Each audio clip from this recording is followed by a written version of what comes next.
Selamat malam semuanya. Selamat malam Kak Trio Kurniawan. Salam Selamat malam. kenal Kak. Salam kenal. Kita mulai saja ya Kak. Siap, Langsung saya biar ikut. nanti partisipan yang lainnya bisa menyusul. Baik, Assalamualaikum warahmatullahi wabarakatuh. Salam sejahtera bagi kita semua. Kembali lagi kita berdiskusi di minggu malam ya, yang sudah berlangsung selama pada malam hari ini 19 kali pertemuan, yaitu di Philo Justice. Dan malam hari ini, di Minggu 26 Juni 2022, Philo Justice yang diinisiasi oleh GPICOFM Indonesia mengangkat tema yang menarik sekali, yaitu keadilan dalam pendidikan, konteks pendidikan masyarakat pinggiran. Yang pada malam hari ini juga telah hadir narasumber kita, Kak Trio Kurniawan. Salam Kak, sehat selalu ya Kak. Ya, thank you. Ya. Beliau adalah seorang dosen filsafat dari STKIP Pamane Talino dan juga berasal dari ini komunitas atau lembaga ya Kak, Batang Filsafat Kalimantan. Komunitas. Oke, komunitas Batang Filsafat Kalimantan, dan juga malam hari ini saya akan memandu jalannya diskusi sebagai selaku moderator.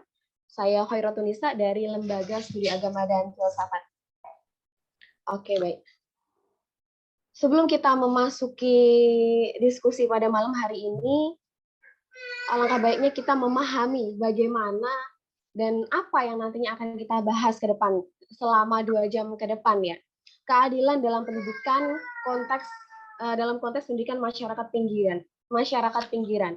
Yang nantinya Kak Trio Kurniawan ini akan memberikan perspektif baru pada kita semua bagaimana keadilan pendidikan ya khususnya itu merata bagi masyarakat pinggiran juga. Jadi pemerataan keadilan pendidikan itu seharusnya menyentuh semua lapisan masyarakat, mungkin seperti itu.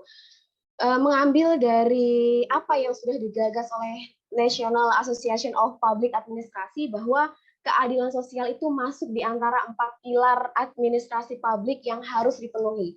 Yang pertama ada ekonomi, efektivitas, efisiensi, dan keadilan sosial. Tetapi pertanyaannya pada konteks sekarang, apakah keadilan sosial ini bisa menyentuh semua lapisan masyarakat, terutama ketika berkelidan dengan pendidikan begitu ya. Nah, pada malam hari ini kita akan mendalami lebih jauh bagaimana keadilan pendidikan ini menyentuh juga di masyarakat-masyarakat pinggiran yang nantinya perspektif-perspektif baru disajikan oleh narasumber kita pada malam hari ini. Dan tanpa berpanjang lebar, saya akan persilahkan nanti ke Kak Trio Kurniawan, tetapi terlebih dahulu saya akan membacakan CV dari narasumber kita pada malam hari ini. Nama lengkap Trio Kurniawan, MPhil. Profil pribadi kurang lebih beliau adalah orang yang energik begitu ya, suka mempelajari bidang epistemologi dan filsafat, pendidikan, juga bidang-bidang keilmuan lainnya. Bidang keahlian dari Kak Trio Kurniawan ini meliputi filsafat pendidikan, epistemologi, dan filsafat budaya. Riwayat pendidikannya sarjana filsafat di STFT Widya Sasana Malang dan juga magister filsafat di STFT Widya Sasana Malang. Selanjutnya pengalaman dan jabatan. Saya mungkin ambil di beberapa jabatan dan pengalaman kerja ini ya Kak ya. Beliau selaku dosen filsafat di STKIP Pamane Talino Ngabang dari 2018 sampai sekarang.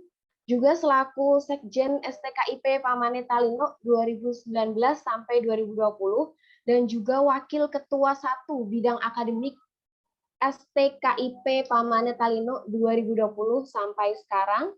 Publikasi artikel yang sudah terbit selama 3 tahun terakhir, ini luar biasa sekali produktif menulis juga Kak Trio Kurniawan ini. Di antaranya ada artikel-artikel filsafat dan pendidikan yang termuat di websitenya Komunitas Batang Filsafat Kalimantan ya Kak? Ya, dan selanjutnya juga ada jurnal-jurnal terkait simbolisme dalam pesta dialog suku Uut Danum Perspektif Hermeneutika Paul Ricoeur, Studia Philosophica et Theologica Paul 1802 2018.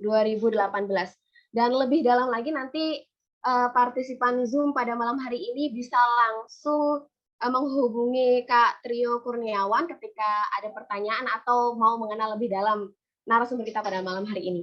Tanpa berpanjang lebar, saya persilahkan kepada Kak Trio Kurniawan untuk bisa menyampaikan materinya pada malam hari ini. Silahkan, Kak.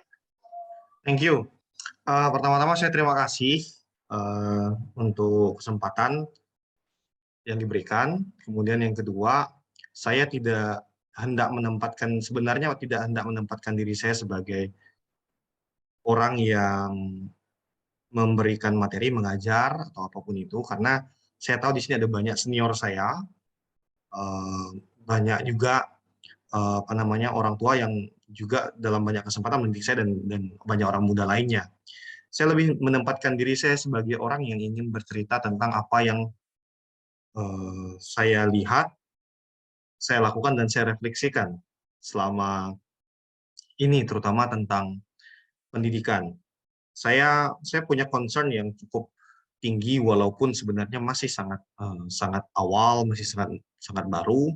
Saya punya concern yang cukup tinggi tentang pendidikan. Nanti saya akan berikan alasannya mengapa pendidikan menjadi tema yang sangat sentral bagi saya dan juga bidang yang saya kerjakan. Kemudian yang kedua, saya ingin memberikan disclaimer bahwa apa yang saya sajikan ini murni perspektif saya yang saya alami. Ya, silakan. Sorry. Ya, sorry. Sebentar. Ini ya. Saya sambil minum kopi ya, karena saya di perjalanan tadi, jadi cukup mengantuk. Nggak apa-apa, Kak. Ya. Disclaimer kedua adalah, ini adalah perspektif saya dari yang saya alami. Artinya, mungkin di beberapa tempat konteksnya akan berbeda.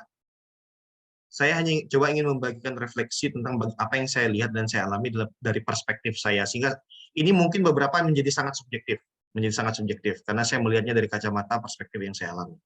Saya mulai presentasinya. Saya sebentar.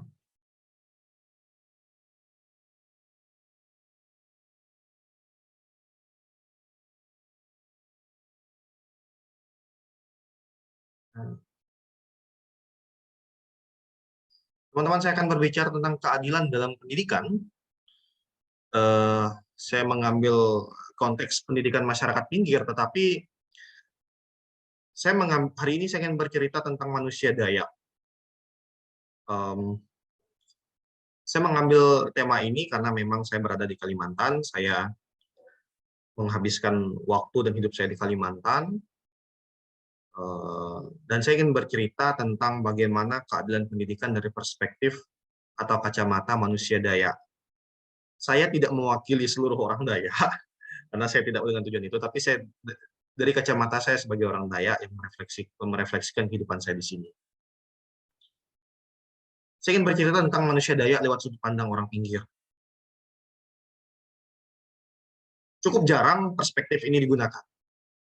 Berbicara tentang orang Dayak sebagai kaum marginal, berbicara tentang orang Dayak, manusia Dayak sebagai orang pinggir itu cukup jarang untuk dibicarakan. Karena saya sering berbicara bahwa orang Dayak itu ramai dibicarakan di Indonesia itu dalam 3 bentuk atau 3 momen. Sangat sering dibicarakan dalam 3 momen ini. Momen pertama adalah momen kerusuhan tahun 98, 99, 2000. Itu ramai itu orang Dayak diceritakan. Yang kedua, orang Dayak akan diceritakan dalam perspektif tentang ngayau, tentang bagaimana orang Dayak dilengketkan dengan pribadi seorang headhunter, pemburu kepala. Dan yang ketiga, orang Dayak dan Kalimantan kemudian ramai dibicarakan baru-baru ini dalam konteks namanya ibu kota negara.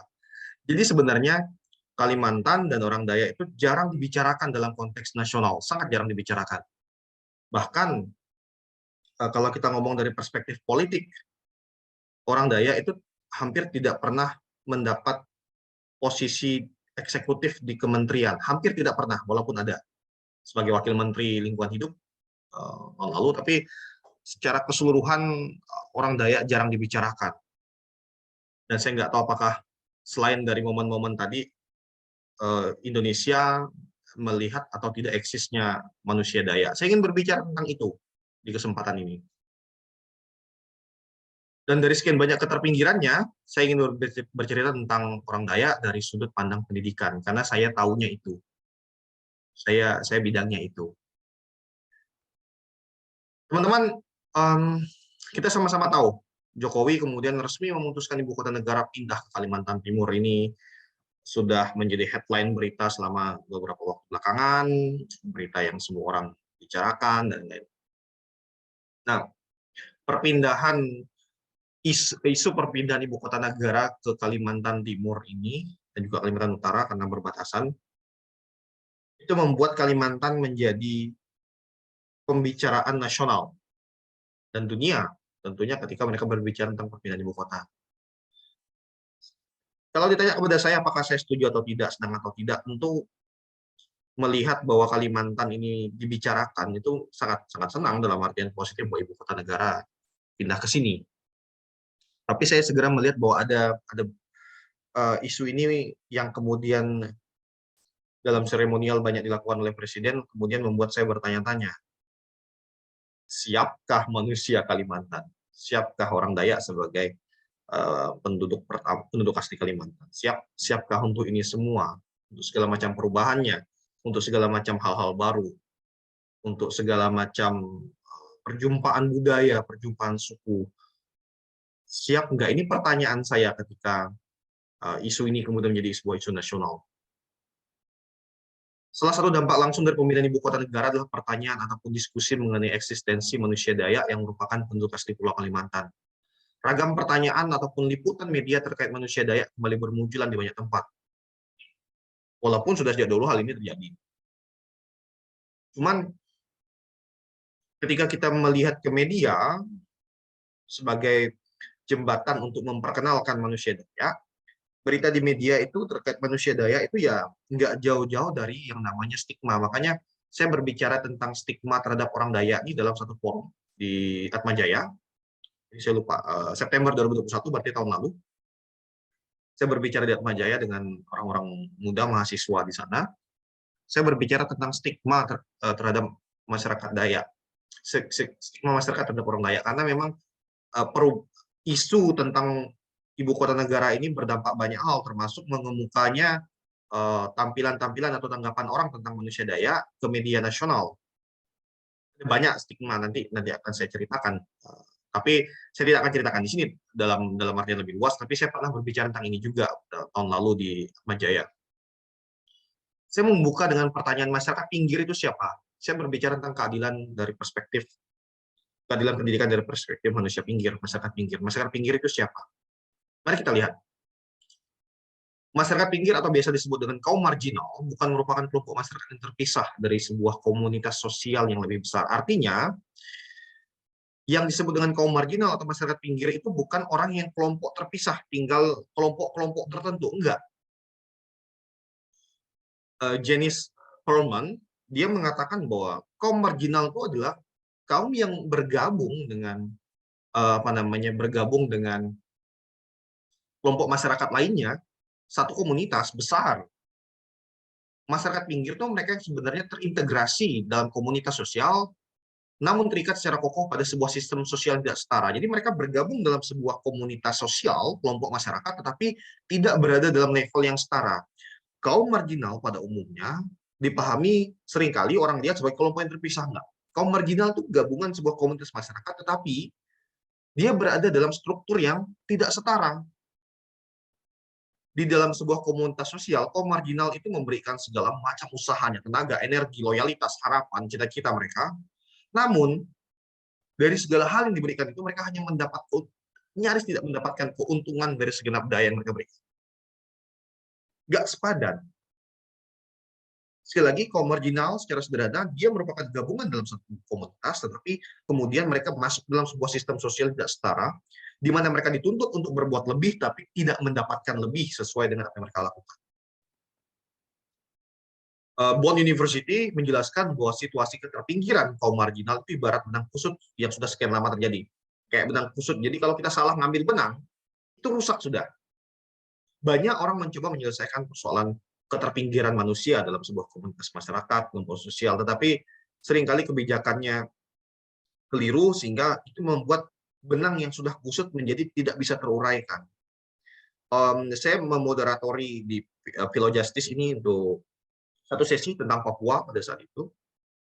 Salah satu yang saya tangkap dari sesi itu adalah situasi di Papua ini ibarat sama seperti benang kusut ini.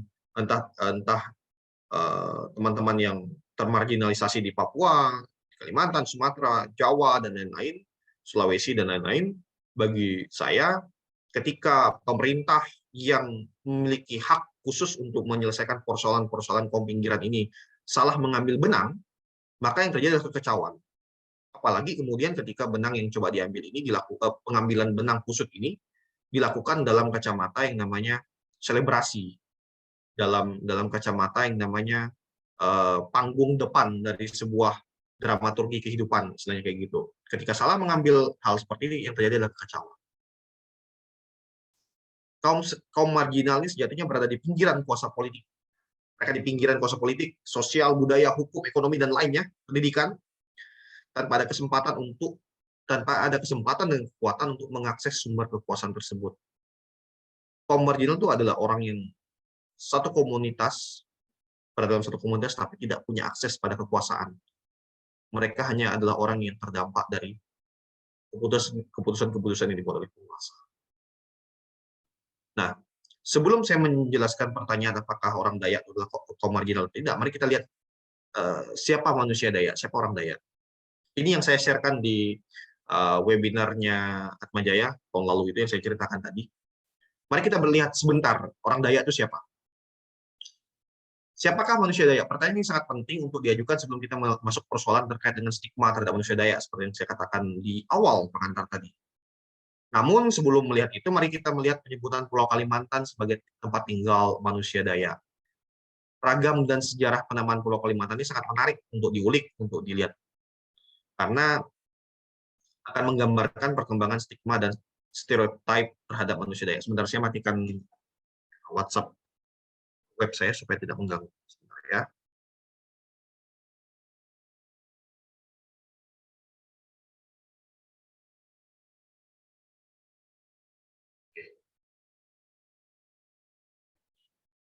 Nah, Simon Takdir salah satu penulis beberapa buku Dayak, buku tentang orang Kalimantan, tentang Dayak, menguraikan dengan sangat baik perkembangan sejarah dan makna dari Kalimantan. Dia menyebutkan bahwa hingga saat ini tulisan-tulisan tentang Pulau Kalimantan ini oleh penulis dari luar Indonesia lebih sering menggunakan kata Borneo daripada Kalimantan. Jadi orang-orang di luar Indonesia lebih sering menyebut pulau ini sebagai Borneo daripada menyebutnya sebagai Kalimantan. Menurut Victor King, saya baca tulisannya, Borneo ini merupakan nama yang muncul dari orang Eropa dan bersumber dari kata aslinya itu Burni. Burni merupakan nama ini saya bacakan saja karena sangat informatif ya, teman-teman bisa akses juga di internet. Burni ini merupakan nama sebuah negara dagang Islam abad ke-16 di sebelah barat laut pantai Borneo. Pada saat itu nama Burni digunakan untuk menyebut seluruh daratan Borneo. Dalam tulisan-tulisan berikutnya, Borneo juga sering ditulis dengan nama Brunei, Brunei, dan lain-lain. Intinya penyebutan Borneo itu dilakukan oleh saudara-saudara kita dari luar Indonesia. Nah, istilah Kalimantan sendiri secara resmi digunakan oleh orang Indonesia untuk menyebut pulau ini setelah penyerahan kedaulatan pada NKRI pada 27 Desember 1949. Jadi setelah Indonesia merdeka 17 Agustus 1945, provinsi-provinsi ini yang sebelumnya belum sebagai sebuah negara kesatuan Republik Indonesia menyerahkan kekuasaannya kedaulatannya untuk menyatukan dirinya kepada pemerintah Republik Indonesia. Kalimantan sendiri menyerahkan kedaulatannya pada 27 Desember 1949. Nah, dalam buku Indonesia Diambang Sejarah, Van der Meulen menjelaskan bahwa nama Kalimantan digunakan untuk menyebutkan sebuah pulau yang subur dan kaya akan emas dan biji-bijian. Dan memang Pulau Kalimantan sampai sekarang itu kaya akan emas, biji-bijian, kayu, gaharu, dan lain-lain. Nah, uniknya penyebutan ini mirip dengan sebuah daerah yang ditulis oleh Claudius Ptolemeus, astronom Yunani, pada tahun 165. Menyebut sebuah pulau yang pulau yang penuh emas, bijian, intan, dan lain-lain. Beberapa tahun kemudian, Kalimantan juga disebutkan di Prasasti Sanjaya tahun 732 Masehi. Sekali lagi teman-teman, ini hanya informatif yang bisa kalian akses di internet. Jadi saya tidak akan menjelaskan lebih dalam tentang ini. Nah, sejarawan Indonesia kemudian meyakini bahwa pulau yang dimaksud oleh Ptolemeus adalah Pulau Jawa. Namun Van der Molen meyakini bahwa pulau tersebut adalah Kalimantan karena Pulau Jawa tidak memiliki emas, perak, dan intan. Jadi awalnya yang disebut Claudius Ptolemeus sebagai pulau yang menurut Mas dan bija-bija itu ada Pulau Jawa, tetapi kemudian kita menyadari bahwa Van der Molen itu menyadari bahwa Pulau Jawa itu tidak memiliki emas, perak, dan intan, kemudian disimpulkan bahwa yang disebut dengan Claudius Ptolemeus sebagai pulau yang penuh emas, perak, dan intan itu adalah Pulau Kalimantan. Mari kita lihat beberapa kesimpulan awal. Yang pertama, ini yang penting untuk kita refleksikan sama-sama. Pemahaman tentang Kalimantan sebagai sebuah pulau sejak awal diperoleh justru bukan dari penduduk aslinya, namun dari orang luar. Dengan demikian, tafsir dalam tanda kutip atas Pulau Kalimantan ini juga bisa dinilai sepihak. Mengapa saya bilang dinilai sepihak? Karena memang orang Kalimantan, orang Dayak sebagai penduduk asli Kalimantan, pada saat itu dan mungkin sampai sekarang tidak diberi ruang untuk mendefinisikan dirinya. Orang Kalimantan, manusia Dayak tidak diberi ruang yang luas untuk mendefinisikan dirinya. Yang saya sebut tadi sebagai orang terpinggir yang tidak punya akses terhadap kekuasaan untuk mendefinisikan siapa orang Kalimantan, siapa orang Dayak. Yang kedua, catatan sejarawan menunjukkan bahwa sejak dulu Kalimantan dikenal sebagai sebuah surga yang ada di dunia. Kalimantan pada masa itu hingga sekarang dilihat sebagai pulau yang menendam harta karun. Potensinya banyak banget. Ini juga menjadi catatan refleksi kritis saya pada saat itu. Saya mempertanyakan ini juga dalam banyak kesempatan bertemu dengan budayawan-budayawan Dayak di Kalimantan Barat. Saya bertanya, ketika pada tanggal 27 Desember 1949 Kalimantan itu menyerahkan kedaulatannya kepada NKRI, pertanyaan saya, apakah ini merupakan euforia terhadap kemerdekaan RI atau ada hal lain?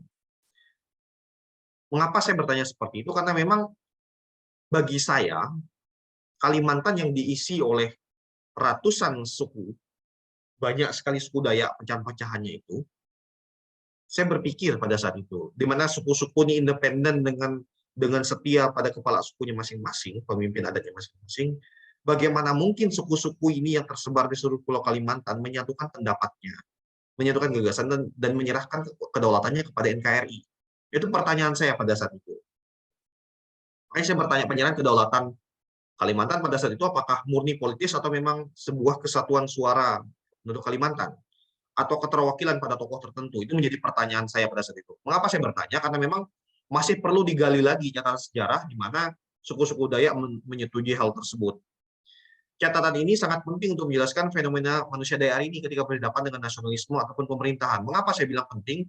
Satu-satunya pulau yang tidak pernah ada pemberontakan revolusi terhadap NKRI adalah Kalimantan. Satu-satunya pulau yang tidak pernah ada pemberontakan di Indonesia itu cuma Kalimantan. Ini menarik. Ketika berbicara tentang mempertahankan NKRI, tentang nasionalisme, walaupun berbatasan dengan Malaysia, Kalimantan itu orang-orang Dayak itu kemudian menjadi sangat nasionalis sekali dengan Indonesia. Ini menarik menurut saya untuk melihat ini fenomena ini. Tapi ini refleksi yang ingin saya bagikan. Dayak adalah sebuah nama kolektif untuk menyebut berbagai suku asli di Kalimantan. Dalam perjalanan sejarahnya, sebutan Dayak pernah dimaknai sebagai sesuatu yang merendahkan. Jadi ketika menyebut orang Dayak, penerjemahannya adalah ini sesuatu yang merendahkan. Hal ini terjadi karena memang saya melihat kelompok masyarakat di luar Dayak melihat manusia Dayak sebagai orang yang terbelakang. Tadi saya bilang terbelakang, punya kebiasaan ngayau, animisme, dan lain sebagainya. Stereotype ini, gambar ini juga masih ada sampai sekarang. Saya ingat tahun 2010 ketika saya pertama kali keluar Kalimantan, bertemu dengan orang-orang luar Kalimantan, saya masih tanya, kamu punya ekor apa enggak? Orang di Kalimantan tinggal di pohon atau enggak? Ini masih ditanya seperti 2010 loh ya. Masih mengalami hal seperti itu. Walaupun saat ini pemaknaan seperti sudah mulai berkurang karena media mengakses cukup banyak kehidupan orang Dayak dengan segala macam pemberitaannya, namun sebenarnya masih ditemukan cara berpikir dan nilai yang negatif terhadap manusia Dayak seperti yang saya katakan tadi. Nah, ada beberapa ciri dari kehidupan manusia Dayak, misalnya bertempat tinggal di pedalaman, di tepi atau di lembah sungai, sistem pertanian berladang yang beberapa tahun belakangan jadi isu yang sangat sentral sekali, sangat panas sekali di Kalimantan, punya agama tradisional, keharingan, tinggal di betang, bertato, dan lainnya. Manusia Dayak itu hidup dalam kelompoknya masing-masing. Jarang ditemukan catatan di mana ada di masa lalu di mana ada manusia Dayak yang merupakan seorang perantau. Artinya orang Dayak itu biasanya adalah hidup dalam sebuah komunitas komunal bersama. Jarang ditemukan orang Dayak perantau. Bukan berarti tidak ada, tapi jarang sekali. Apa refleksi filosofis yang ingin saya bagikan di sini? Yang pertama adalah, manusia Dayak itu sejatinya adalah dia yang hidup dan menyejarah bersama alam Kalimantan. Dia hidup dan menyejarah. Tanah, udara, hutan, dan sungai tidak dilihat semata-mata persoalan objek. Jadi perspektif cara berpikir teknis terhadap melihat alam itu tidak terjadi pada manusia Dayak. Ketika manusia Dayak melihat pohon, itu akan berbeda dengan pengusaha melihat pohon. Ketika orang Dayak melihat pohon, dia akan melihatnya bahwa pohon itu punya jiwa yang harus diberi makan dan juga dijaga dan dihormati. Ketika seorang pengusaha melihat pohon, yang dilihat adalah berapa kubik, berapa juta yang akan diperoleh dari pohon tersebut. Ini perbedaannya. Bagi orang Dayak, tanah, udara, hutan itu bukan merupakan objek. Alam adalah bagian dari hidup manusia Dayak yang tidak terpisahkan. Catatan sejarah menunjukkan bahwa manusia Dayak jarang diberi ruang untuk mendefinisikan dirinya, tadi yang saya katakan. Definisi atas manusia Dayak justru hadir dari catatan sejarawan dari luar manusia Dayak. Akibatnya, definisi tersebut seringkali sangat timpang dan tidak adil. Celakanya, catatan-catatan tersebut dijadikan dasar untuk menilai atau berrelasi dengan manusia Dayak pada masa ini.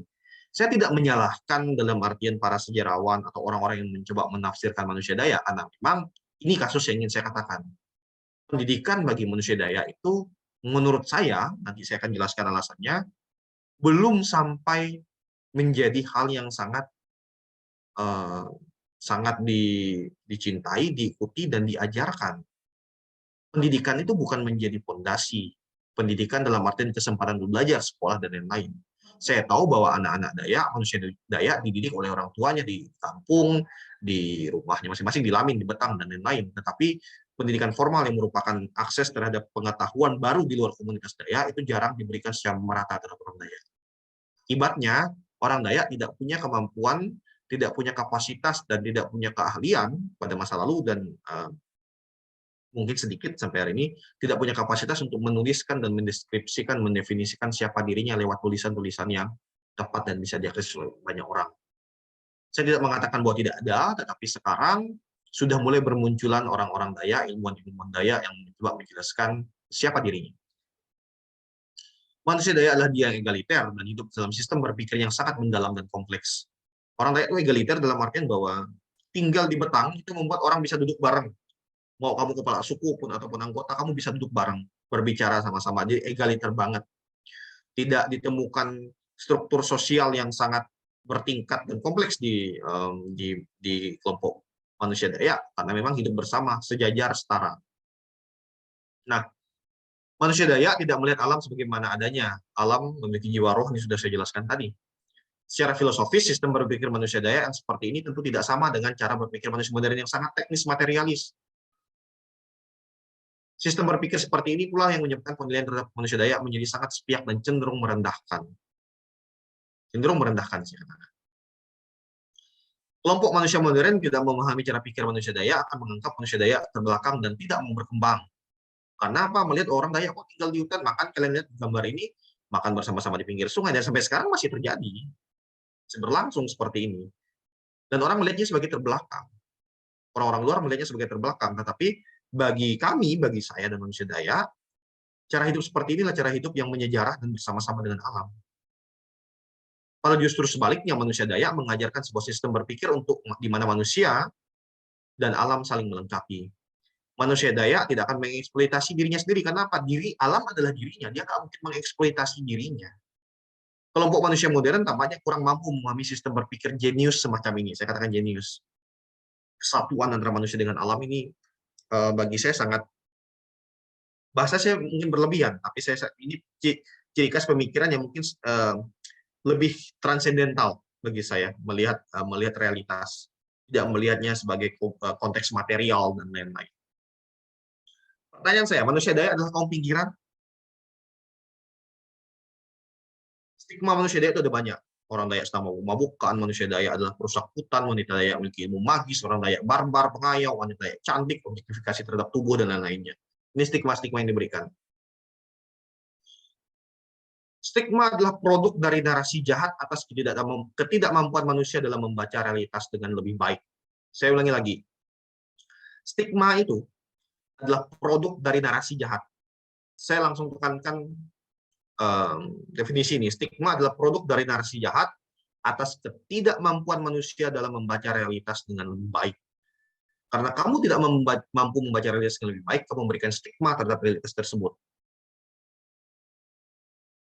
Salah satu realitas yang menurut saya gagal dilihat dari pemberi dan penikmat stigma ini adalah realitas pendidikan. Itu dengan konteks Kalimantan, konteks manusia Dayak. Gagal, karena orang Dayak seringkali dilihat sekali lagi adalah orang yang terbelakang dan tidak berpendidikan. Sehingga stigma ini membuat ruang bagi manusia Dayak untuk mendefinisikan dirinya dan menjelaskan hidupnya itu menjadi sangat terbatas. Sangat sempit sekali. Mari lihat data Kalbar saja, sampel, ini sampel saja. Angka partisipasi murni Kalbar pada jenjang pendidikan SMP itu hanya 68,11%, artinya ada 32% orang Kalimantan Barat itu tidak, orang muda yang di umurnya harus sekolah itu tidak sekolah.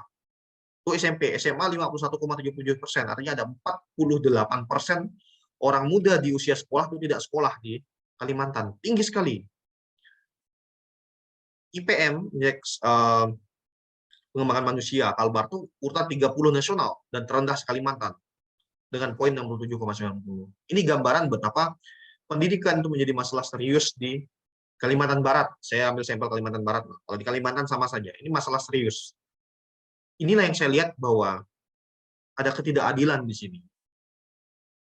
Ini sebabnya saya menyebutkan tema ini dan saya melihat ada ketidakadilan ini. Pertanyaan saya dari dulu sampai sekarang, yang menjadi pertanyaan refleksi saya adalah,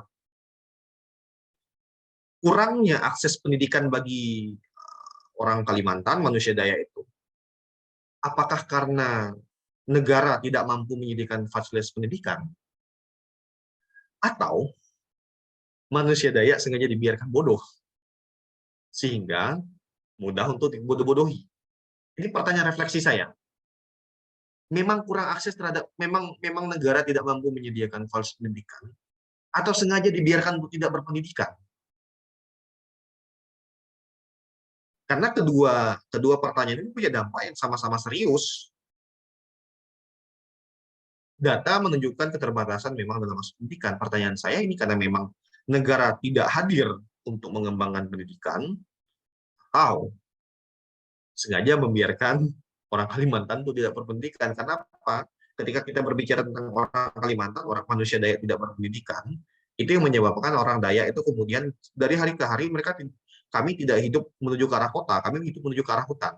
Kemajuan zaman di mana modernitas itu masuk ke Kalimantan itu menyebabkan orang Dayak bukan masuk kota tapi lebih memilih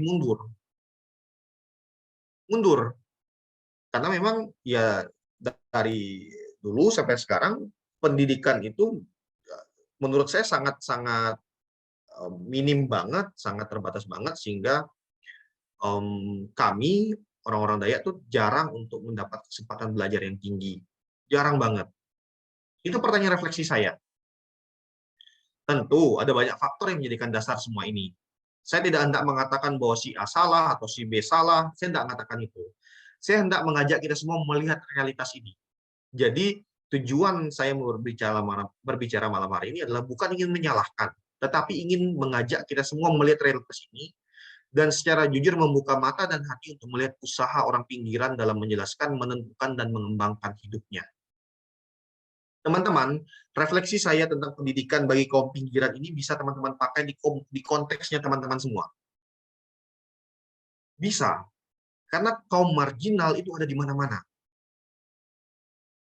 Kali ini saya menjelaskan tentang manusia Dayak sebagai kaum marginal, tetapi teman-teman bisa menggunakan refleksi ini di tempat teman-teman masing-masing. Sekali lagi ya, bahwa teman-teman mengenal tentang Dayak, mengenal Kalimantan dalam sisi pada malam hari ini adalah bonus, tetapi esensi dari malam hari ini adalah saya mengajak kita semua untuk melihat tentang perspektif kaum marginal dimanapun akan kita berada. Saya mengajak kita untuk melihat itu semua.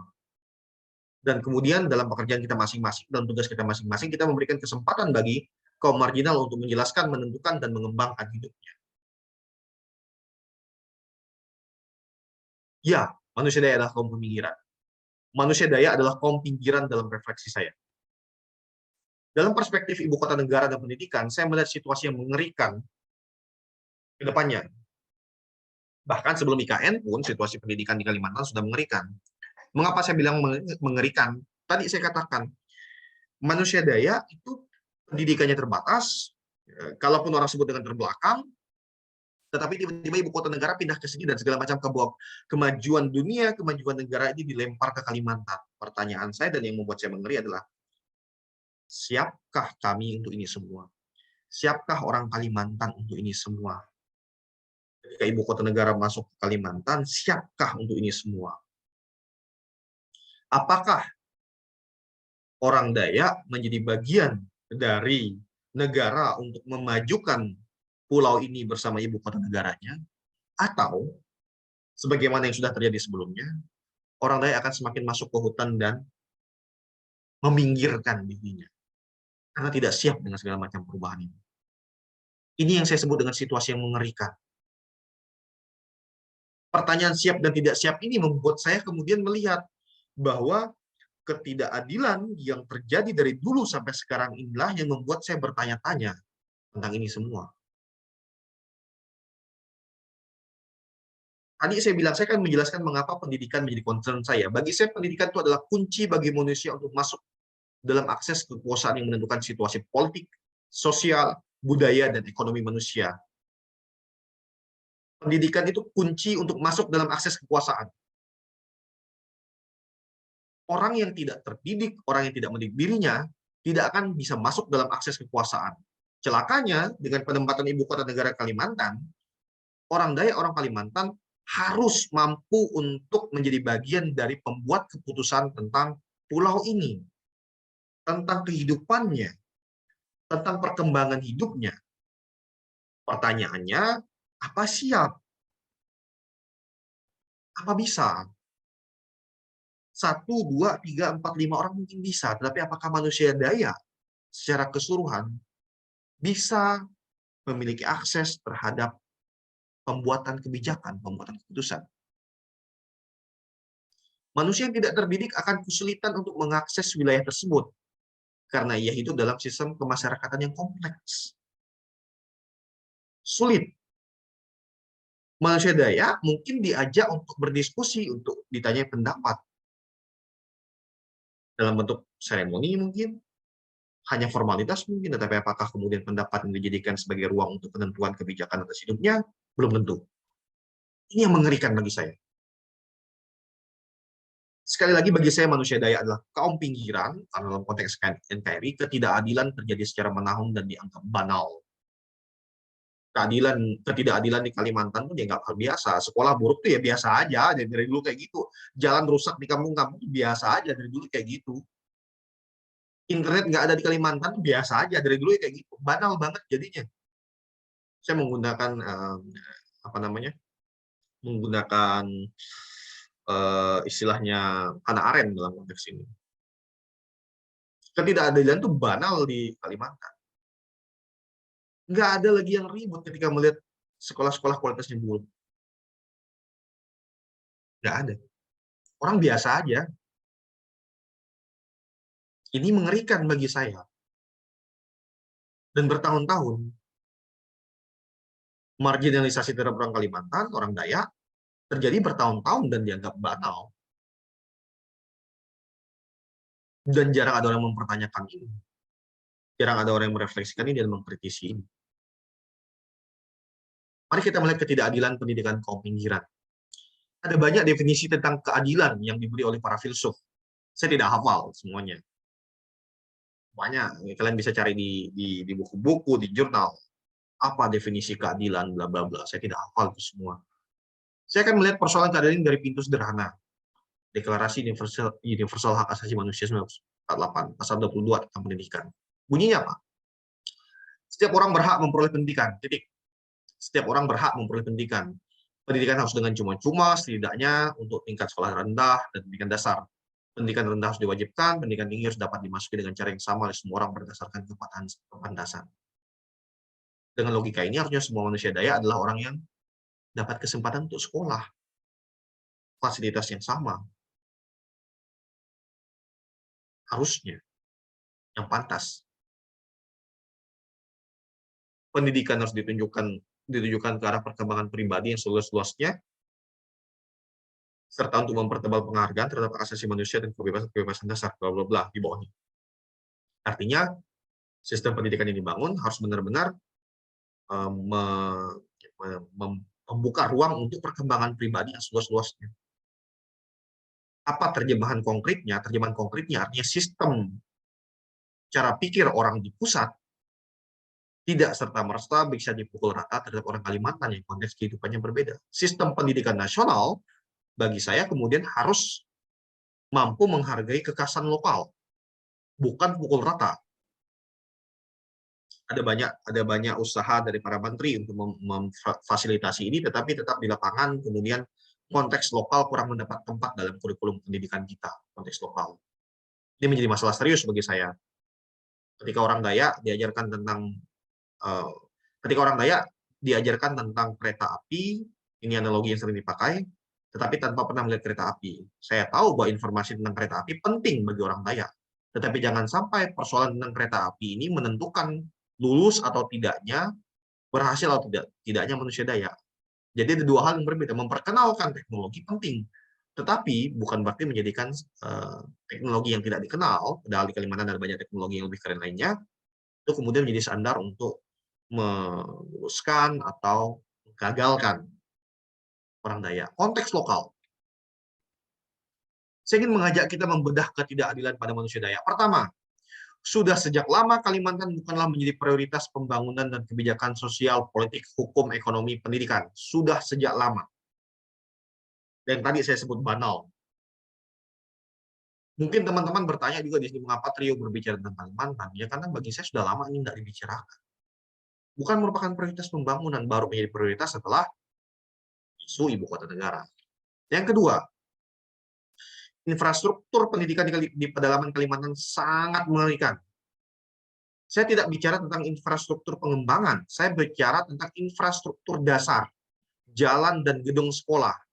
Perpustakaan sangat kurang, internet terbatas. Ini kuliah online, sekolah online selama ini di Kalimantan tuh omong kosong, karena memang tidak ada yang 100% online, karena ya tidak ada sinyal bagaimana mau kuliah sekolah online, terutama di pedalaman. Ketika pandemi COVID, kan saya berbicara tentang infrastruktur dasar, bukan pengembangan.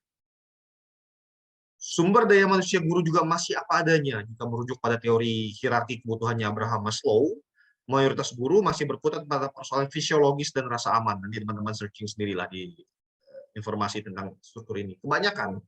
Sehingga belum bicara tentang aktualisasi diri, belum bicara tentang kualitas. Belum sampai ke situ. Masyarakat masih belum sadar tentang pentingnya pendidikan. Tadi terlihat dari angka partisipasi murni. Ya karena memang dari dulu tidak diberi penjelasan, tidak dibantu untuk melihat betapa pentingnya pendidikan. Dari dulu, jadi tingkat partisipasi masyarakat untuk mendidik dirinya di luar sekolah itu masih sangat rendah. Bahkan ada gium di sini mengatakan bahwa sekolah semangkuk tidak sekolah semangkuk. Jadi saya waktu ngajar filsafat pendidikan ke mahasiswa saya di kampus, saya minta mereka menyelesaikan persoalan ketika ada orang tua yang mengatakan, kenapa sekolah? Sekolah semangkuk, enggak sekolah semangkuk. Artinya, kau sekolah dengan enggak sekolah pun yang kau makan yang satu mangkuk. Sama saja, jadi ngapain sekolah? Ada persoalan itu. Saya tanya kepada mahasiswa saya, bagaimana penyelesaian terhadap pertanyaan itu ketika diberikan kepada kalian, ketika kalian harus pulang kampung, saya bilang begitu. Jawaban mereka gini, Pak, memang kita harus sekolah, Pak. Saya tanya, kenapa? Bukankah ada orang tua yang ngomong tentang sekolah semangkuk, tidak sekolah semangkuk? Kata mahasiswa saya kayak gini, benar, Pak. Kami sekolah dan tidak sekolah, kami makan semangkuk. Perbedaannya adalah, orang yang tidak sekolah mangkuknya itu isinya apa, dan orang yang sekolah mangkuk isinya apa. Jadi pendidikan itu penting untuk menentukan isi mangkukmu itu apa. Ini jawaban dari mahasiswa saya. Produk pendidikan belum mampu menciptakan atau memperbaharui wajah pasar. Artinya, dalam tanda kutip saya katakan, sekolah-sekolah di Kalimantan Barat, sejauh yang saya ketahui, sejauh yang saya pahami, lulusan-lulusannya belum menciptakan kreativitas, produk kerja dan lain-lain, dan belum memperbaharui wajah pasar dalam tanda kutip wajah pendidikan dan masyarakat, tapi lebih ke arah yang penting sekolah dulu aja lah, belum sampai ke level berikutnya. Pertanyaan kritisnya, ketidakadilan ini karena keterbatasan atau memang diciptakan? Ini yang saya tanyakan tadi. terbatas atau memang diciptakan? Ini gugatan saya.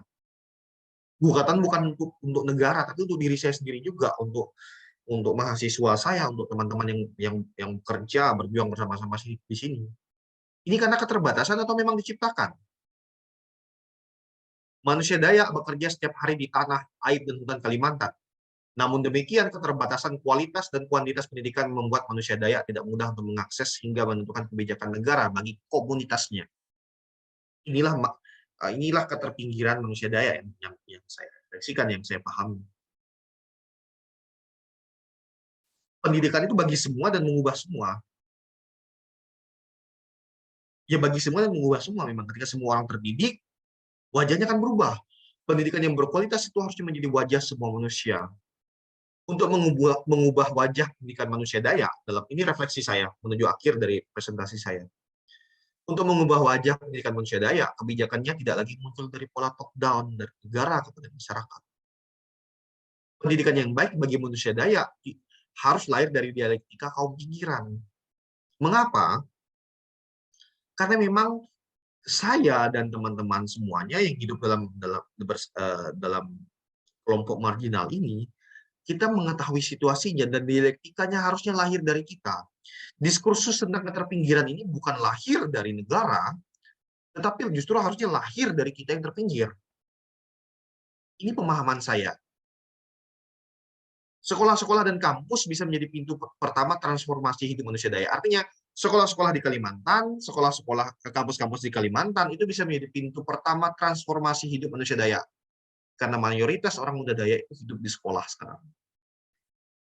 50-60% lumayan lah, saya sebut mayoritas.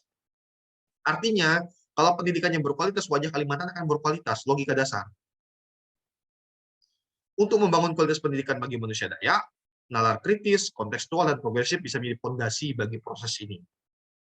Inilah yang saya kejar lewat pekerjaan, lewat usaha saya bersama dengan orang-orang muda di Kalimantan. Saya percaya bahwa nalar kritis, kontekstual, dan progresif bisa menjadi fondasi bagi proses ini. Apa yang saya tawarkan? Saya menawarkan sebuah konsep pendidikan berkeadilan yang didasari oleh suasana yang demokratis deliberatif. Ini buku, konsep ini saya tuliskan dalam buku yang saya tulis di tahun 2018.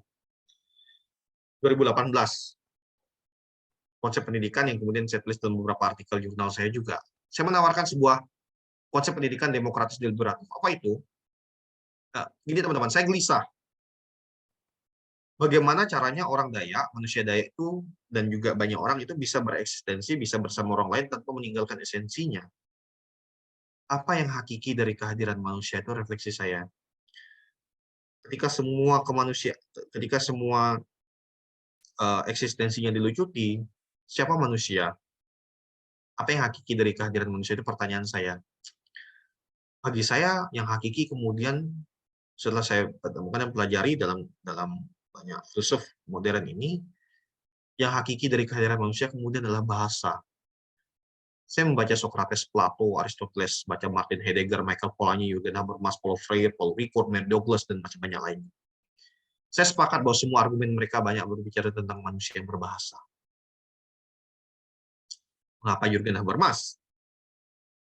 Habermas mengupas fenomena manusia yang berbahasa dengan sangat utuh. Jadi pendidikan demokratis deliberatif ini saya tuliskan dari pembelajaran saya, kajian saya, salah satunya tentang Jürgen Habermas. Manusia berbahasa. Ia berdialog dengan dirinya dan sesamanya. Dasar manusia berbahasa adalah rasionalitasnya. Bukan hanya menerjemahkan diri, manusia juga bertukar informasi dan memperbaiki diri. Nah, perbincangan manusia sebagai orang yang berbahasa itu tidak hanya terjadi lewat lontaran-lontaran kosong. Menurut Habermas, berbahasa haruslah sampai pada sebuah kesepakatan, konsensus. Dalam sebuah kelompok masyarakat, kesepakatan adalah fondasi utama. Jadi lihat logikanya, bahasa yang membangun konsensus tidak hadir dari top ke down, tetapi dari kelompok masyarakat berbahasa, berdiskursus, lalu kemudian membuat sebuah kesepakatan. Mengapa diskursus? Ya karena diskursus mengandaikan sebuah kebebasan, rasionalitas, dan keunikan. Dalam masyarakat yang demokratis deliberatif, semua orang unik dan setara. Saya mengandaikan sebuah sistem pendidikan semacam ini, di mana guru atau dosen dan murid dan mahasiswa adalah pribadi yang setara dalam aspek rasionalitas dan kemanusiaan. Kelas-kelas kemudian menjadi sangat hidup karena setiap orang diberi kesempatan untuk terlibat dalam diskursus dan merumuskan sesuatu yang baik bagi komunitasnya. Saya mengandaikan sebuah konsep pendidikan di mana kebijakan-kebijakannya dirumuskan berdasarkan diskursus dari bawah, bukan dari atas. Setiap daerah memiliki keunikannya masing-masing. Inilah filsafat pendidikan demokratis deliberatif. Makanya, teman-teman, untuk menjawab ketidakadilan yang terjadi di Kalimantan, saya kemudian tidak lagi terlalu berharap tentang bagaimana negara memperhatikan pinggiran. Saya justru membalik cara pikirnya. Saya justru melihat bagaimana daerah-daerah kemudian mengembangkan dirinya dengan karakternya bersama-sama dalam sebuah diskursus publik. Saya bekerja di kampus, kemudian mendidik mahasiswa saya untuk menjadi sangat kritis, dan saya mengasumsikan bahwa lulusan-lulusan di tempat di mana saya bekerja kemudian menyebar di seluruh Kalimantan dan merubah sistem sosial di mana mereka berada sebelumnya. Itu yang saya impikan. Itu yang saya lakukan bersama dengan teman-teman di sini. Kami mendidik mahasiswa dengan konsep demokratis deliberatif ini, sehingga fondasi utama dari pengembangan mahasiswa adalah pengembangan nalar kritis dan kemudian kreativitas. Jadi, untuk merubah sebuah sistem wajah pendidikan di Kalimantan, saya kemudian berhenti untuk terlalu berharap pada negara untuk terlibat dalam masyarakat, tetapi saya lebih melihat bagaimana masyarakat mengubah wajah negara lewat tindakan-tindakan komunikatif, tindakan-tindakan deliberasi yang ada di dalam diri komunitas masyarakat.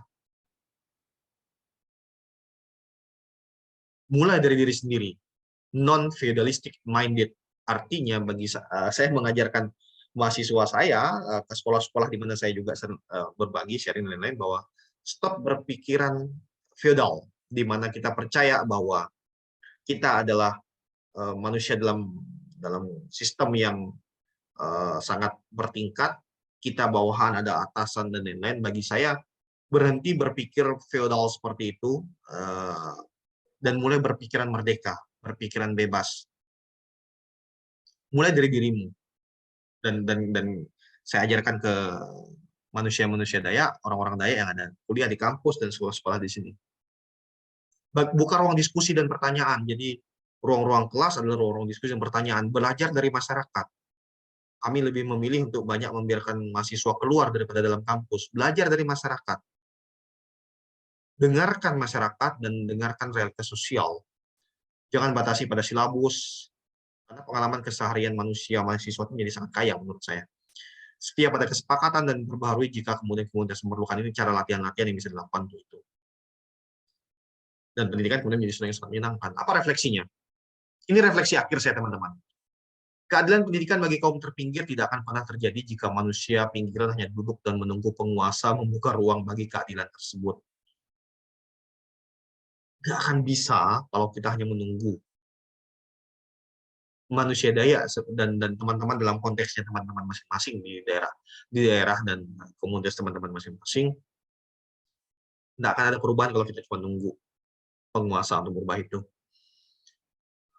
Saya masih sangat percaya bersama dengan rekan-rekan kerja saya di sini bahwa wajah pendidikan, wajah manusia Dayak bisa berubah lewat komunitas kecil kami, lewat gerakan sosial, gerakan pendidikan yang kami lakukan. Nggak akan bisa kalau kita hanya menunggu. Keadilan lahir dari penyadaran manusia tentang kesetaraan, tanggung jawab, dan hak. Nah, manusia Dayak menjadi kaum pinggiran selama puluhan tahun negara ini berdiri. Bagi saya, isu IKN ini menjadi lonceng bagi manusia Dayak, atau lonceng kehidupan, atau lonceng kematian. Ya, kita yang putuskan sendiri, manusia Dayak yang putuskan sendiri. Kualitas pendidikan di Kalimantan masih buruk, tanpa harus menunggu penguasa bersedekah, manusia Dayak harus mampu mewujudkan pendidikan yang berkualitas dari dirinya sendiri. Komunitas yang merubah wajah negara. Mahasiswa dan orang Dayak yang merubah wajah pulaunya, sukunya, provinsinya. Dan saya percaya itu. Teman-teman dosen saya percaya itu. Para Romo dan semua yang bekerja sama untuk pendidikan di sini percaya itu, bahwa kami tidak menunggu negara untuk merubah wajah Kalimantan, wajah manusia Dayak, tapi kami bekerja sama untuk merubah wajah kami. Kenapa? Modernitas dan perubahan itu terjadi di depan mata, dan kami yang menentukan, kami mendefinisikan hidup kami seperti apa. Sekali lagi, refleksi saya mungkin sangat partikular sekali, yaitu tentang manusia daya, tapi semoga refleksi ini bisa menjadi refleksi teman-teman dalam komunitas teman-teman untuk mendampingi atau bersama-sama dengan kaum marginal di seluruh Indonesia. Terima kasih banyak. Terima kasih untuk berbagi perspektif dan pandangannya ya Kak Trio atas materi pada malam hari ini, luar biasa sekali bagi saya pribadi dan juga saya rasa bagi seluruh partisipan pada malam hari ini di Zoominar Pilo Justice yang ke-19 pasti juga tergelitik atas apa yang Kak Trio tadi sampaikan terkait bagaimana keadilan pendidikan itu belum merata di masyarakat Dayak, khususnya masyarakat-masyarakat pinggiran. Dan ada beberapa hal yang mungkin bagi saya pribadi ya Kak Trio sampaikan itu mungkin jadi refleksi saya pribadi juga ketika ada pertanyaan yang apakah pemerintah tidak mampu memberikan akses pendidikan atau memang masyarakat Dayak dibiarkan untuk tidak berpendidikan. Itu menyentuh sekali apalagi dengan krusialnya isu IKN yang saat ini sedang gencar-gencarnya gitu ya dibangun pemerintahan Indonesia. Dan apakah siap gitu masyarakat Dayak atau masyarakat-masyarakat lainnya untuk menerima sistem pemerintahan baru yang akan berpindah di sana. Luar biasa sekali dari konsep keadilan juga yang paling menggelitik juga bagi saya yaitu filsafat pendidikan demokratis deliberatif. Ini luar biasa yaitu sebuah konsep pendidikan di mana kebijakan-kebijakannya dirumuskan berdasarkan diskursus dari bawah bukan dari atas. Dan setiap daerah memiliki keunikannya masing-masing. Saya rasa tentu teman-teman semuanya di sini, partisipan Zoominar semuanya di sini bisa merefleksikan diri dan bisa menempatkan ya nantinya memberikan pandangan-pandangan, memberikan perspektif dan juga melakukan pendampingan atau mendampingi teman-teman kita, masyarakat-masyarakat yang memang masih terpinggirkan untuk bisa mendapatkan akses pendidikan karena memang keadilan pendidikan juga bagian dari implementasi untuk mewujudkan keadilan sosial, khususnya di masyarakat Indonesia ini ya, yang mungkin masih belum kelihatan kali untuk pemerataan keadilan sosial di Indonesia. Silahkan bagi seluruh partisipan seminar pada malam hari ini untuk bisa raise hand jika ada pertanyaan atau bisa ditulis di kolom chat.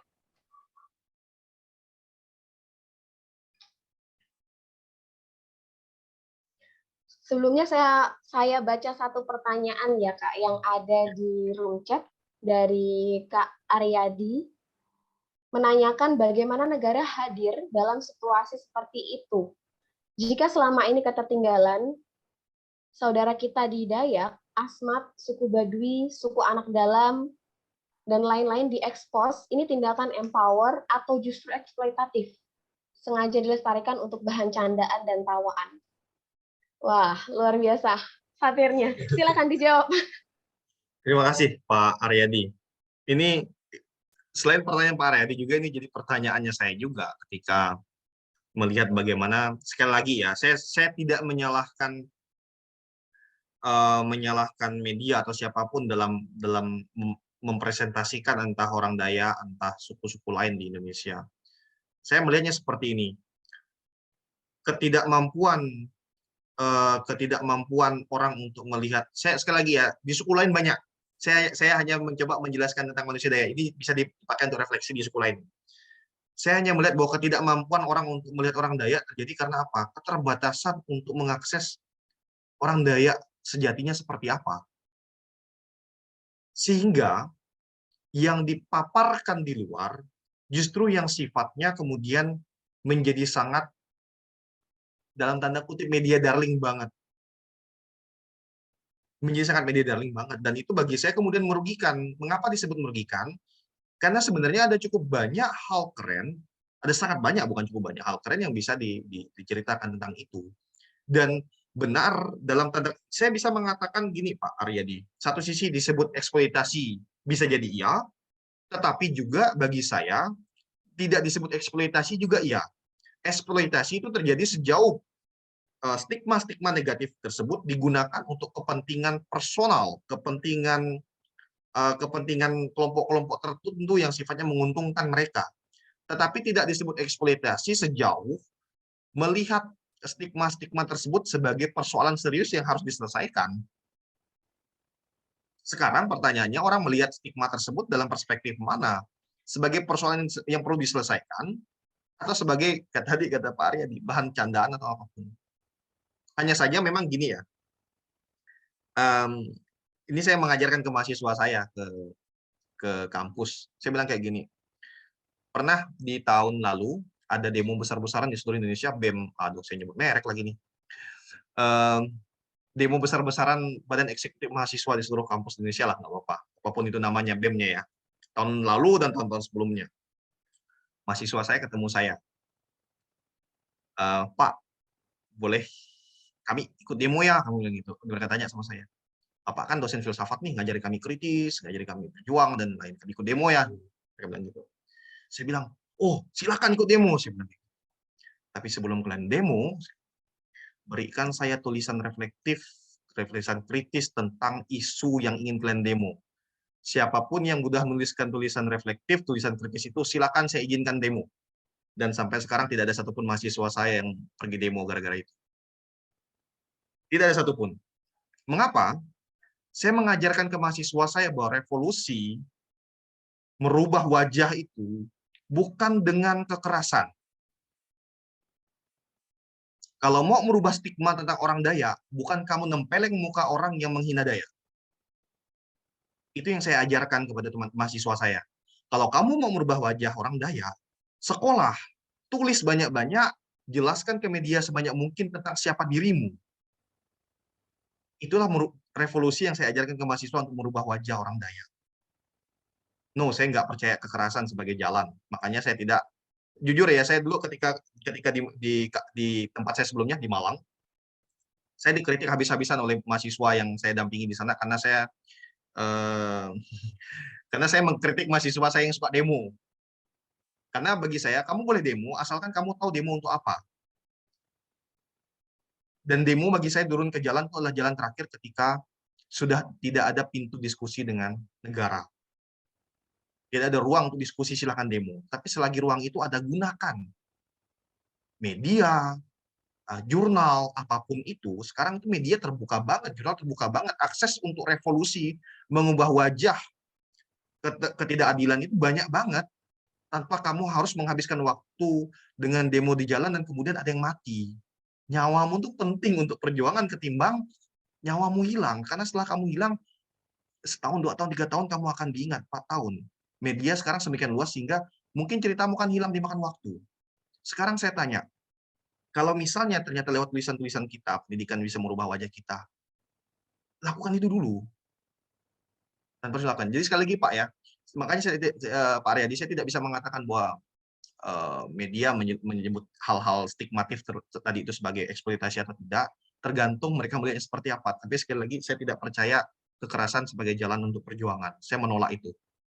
Saya sangat menolak itu. Dan itu yang saya ajarkan ke mahasiswa saya. Dan beruntungnya, tapi ketika mahasiswa saya tidak mengumpulkan refleksi kritis, itu bagi saya ada dua tanda. Satu, mereka mencintai damai, atau kedua, mereka malas mikir, itu aja. Terima kasih, terima kasih. Baik, terima kasih atas tanggapannya, Kak Trio. Begitu ya Pak Aryadi, apakah sudah memuaskan untuk tanggapannya? Silakan untuk bisa merespon kembali.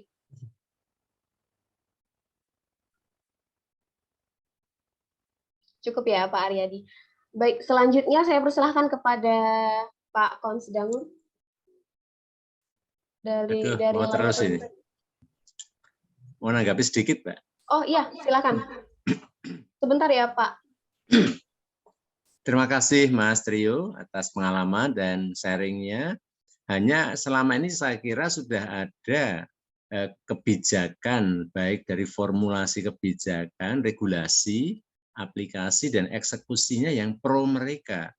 Nah, kami tidak tahu, tapi sejauh mana dan agar juga itu juga warga negara Indonesia mestinya juga punya hak yang sama dengan yang lain.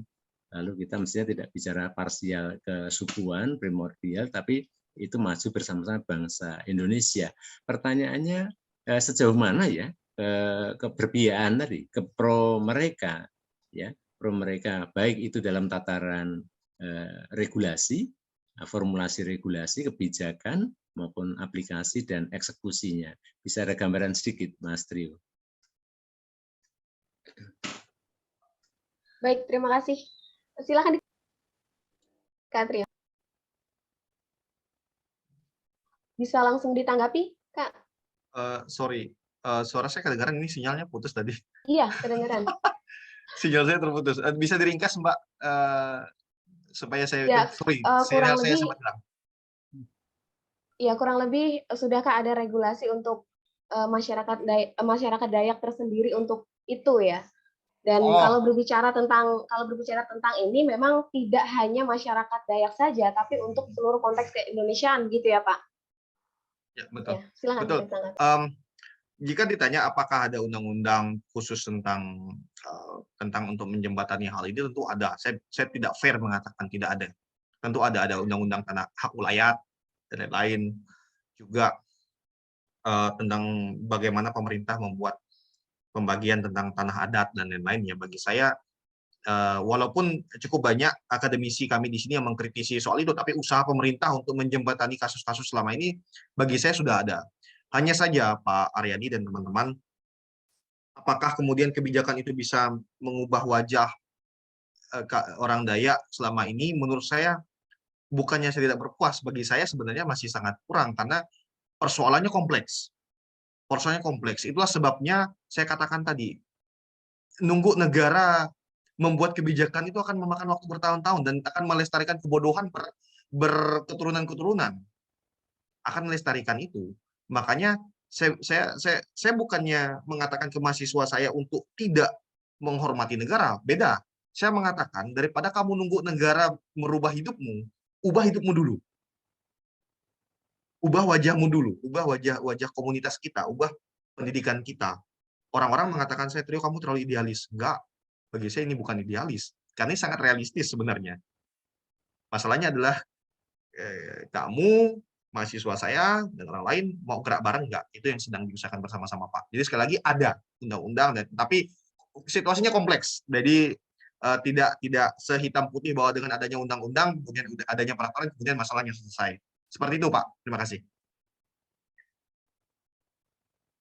Ya, baik. Terima kasih Kak Trio atas tanggapannya. Terima kasih Pak Aryadi atas pertanyaannya. Kurang lebihnya mungkin jangan tanya apa yang diberikan negara pada kita, tapi tanyalah apa yang sudah kita berikan pada negara gitu ya, quote-quote-nya ya Kak Saya ya. lupa quotes-nya itu. Iya, benar. Kurang lebih seperti itu mungkin. Saya persilakan kepada Pak Konsdangur untuk menyampaikan tanggapan atau pertanyaannya. Silakan. Saya mohon izin tidak buka ini ya, Zoom ya, karena lagi flu sebenarnya. Lalu lagi Siap. Nggak masalah, Pak. Yang kedua juga, kalau nanti ada preset sedikit, karena memang sakit gigi. Ya. Pertama, tanggapan. Yang kedua, nanti komentar ya. Komentar. Ketiga, pertanyaan. Tanggapan pertama, dalam kesempatan yang baik ini, terima kasih Pak Trio Kurniawan yang telah memaparkan materi yang begitu aktual kalau menurut saya ya. Aktual bagaimana mengangkat ketidakadilan pendidikan yang tadi disebut ketidakadilan yang terpinggir, orang-orang yang terpinggir. Nah, ini menurut saya tidak hanya Kalimantan terpinggir ini, semua. Di daerah lain pun demikian, Flores, daerah-daerah lain di Jambi dan lain sebagainya. Nah, mungkin kita tarik ke belakang dulu. Menarik tadi pernyataan Pak Trio. Itu bagaimana hadirnya IKN? Bagaimana, apa yang dibuat? Apakah membawa dampak buruk bagi orang Dayak atau Kalimantan seluruhnya, atau membawa kesejahteraan? Nah, itu tergantung kebijakan.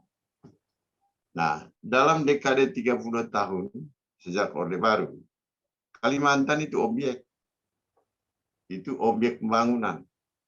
Semua eksploitasi kelapa sawit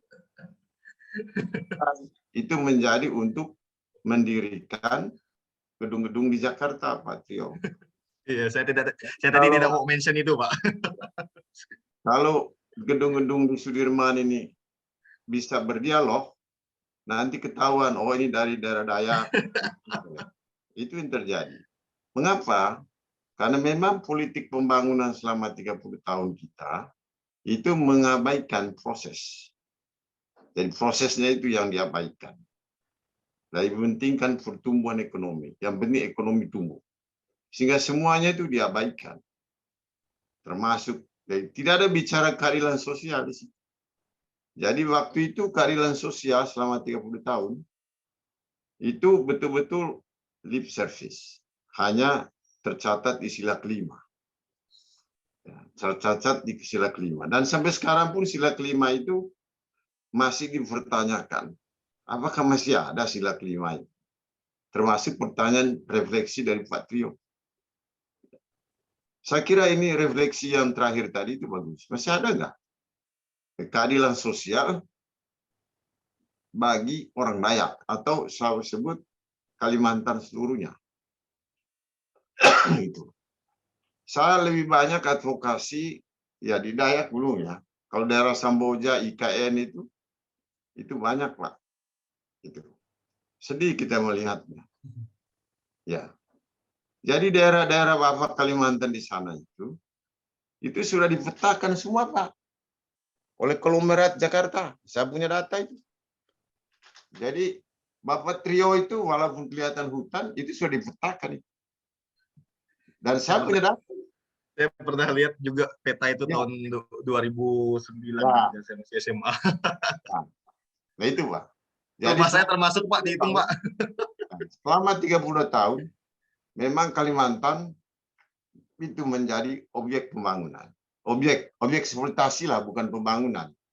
Coba kita lihat aja Pak Trio. Kalimantan, misalnya Kalimantan Timur, mana ada gedung yang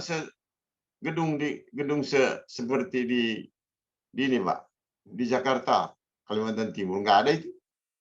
Nggak ada pencakar langit Pak, padahal sumber daya alam dari situ. Semua sumber daya alam dari situ. Nah, itu pertama komentar saya.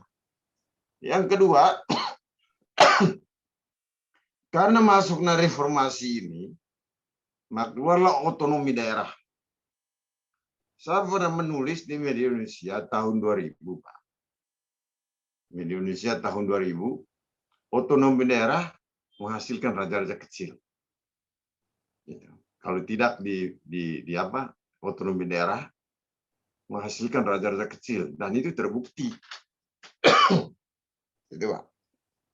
Nah, raja-raja kecil apa Mas sekarang? Yang diharapkan rohnya otonomi daerah itu artinya memperhatikan seluruh sektor kehidupan daerah.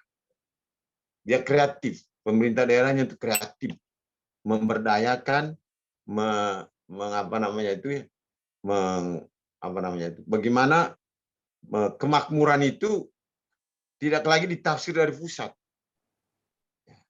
Tapi kemakmuran itu adalah dari rakyat itu sendiri. Jadi saya pendapat dari Pak Trio, yang tadi kita rubah dirinya sendiri dulu. Jangan pemerintah yang merubah. Itu betul. Jadi mesti ada semangat, spirit dari dalam masyarakat. Sama dengan masyarakat adat. Semangat masyarakat adat sekarang itu termasuk Dayak. Sudah mulai digerus itu. Sudah mulai gerus dengan dikotomi ya. Itu adat, muncul lagi itu adat baru, muncul lagi itu. Sudah tergerus itu, sudah mulai. Nah, ini politik pembangunan pecah belah. Karena yang paling ditakuti oleh konglomerat, oleh pengusaha, itu adalah bersatunya hukum adat, masyarakat adat. Nah, itu yang paling ditakuti. Nah, tapi walaupun masyarakat adat itu diakui secara internasional, tapi apa sanksinya kalau negara belum selesai itu undang-undang? Nggak ada. Paling deklarasi, tanda tangan, sudah selesai. Apakah ada sanksi secara internasional terhadap negara-negara yang sudah setuju konvensi internasional mengenai masyarakat adat itu diberikan sanksi secara nasional internasional? Tidak ada itu. Akhirnya ya tanda tangan deklarasi, deklarasi, hanya paper doang. Itu saya kritik. Yang kedua, yang tambahannya, maaf ini lagi batuk. Nah, otonomi daerah itu sebenarnya memberi peluang, tergantung pemerintah daerah. Ada beberapa pemerintah daerah yang telah berhasil ya. Bagaimana memberdayakan masyarakat, ya, konsep-konsep pembangunan yang dari rakyat, oleh rakyat untuk rakyat daerah itu. Ada beberapa daerah. Kepala daerah. Nah, kita harapkan juga kan pemerintah daerah lokal seperti Kalimantan atau Dayak mengangkat ini. Jadi menafsirkan kemakmuran Kalimantan itu jangan ditafsirkan dari Jakarta. Karena karakter budaya sudah berbeda. Harus ditafsirkan sendiri oleh masyarakat Kalimantan sendiri. Dan itu melalui regulasi daerah. Dan ini penting, kan Patrio ini dosen, beri rekomendasi-rekomendasi mengenai pola pembangunan yang merakyat di Kalimantan kepada pemerintah daerah. Soal pendidikan, tadi IKN-nya 30, ya, nasional. Ya, mungkin ada yang lebih rendah lagi, Pak. Nah, karena memang pendidikan itu sendiri secara norma instrumental itu terjamin. Itu. Terjamin sekali dalam Undang-Undang 45. Baik norma instrumental maupun norma dasar. Gitu. Itu kewajiban negara. Jadi kalau tadi Patrio menyatakan, ya apakah memang tindakan pembiaran, tidak dididik, atau memang seperti apa? Saya kira ya tidak juga tindakan membiarkan, tapi memang ada gontok-gontokan itu supaya orang Dayak tetap seperti itu, supaya nanti sumber daya alamnya dieksploitasi. Jadi bisa diadu domba. Karena makin tinggi pendidikannya, dia makin cerdas, mengerti haknya, baik hak terhadap kearifan lokal nenek moyangnya, maupun terhadap hak hak bawaannya, hak kultural dia. Nah, sepanjang ini belum tahu, itu diaduk-aduk, digado-gado nanti.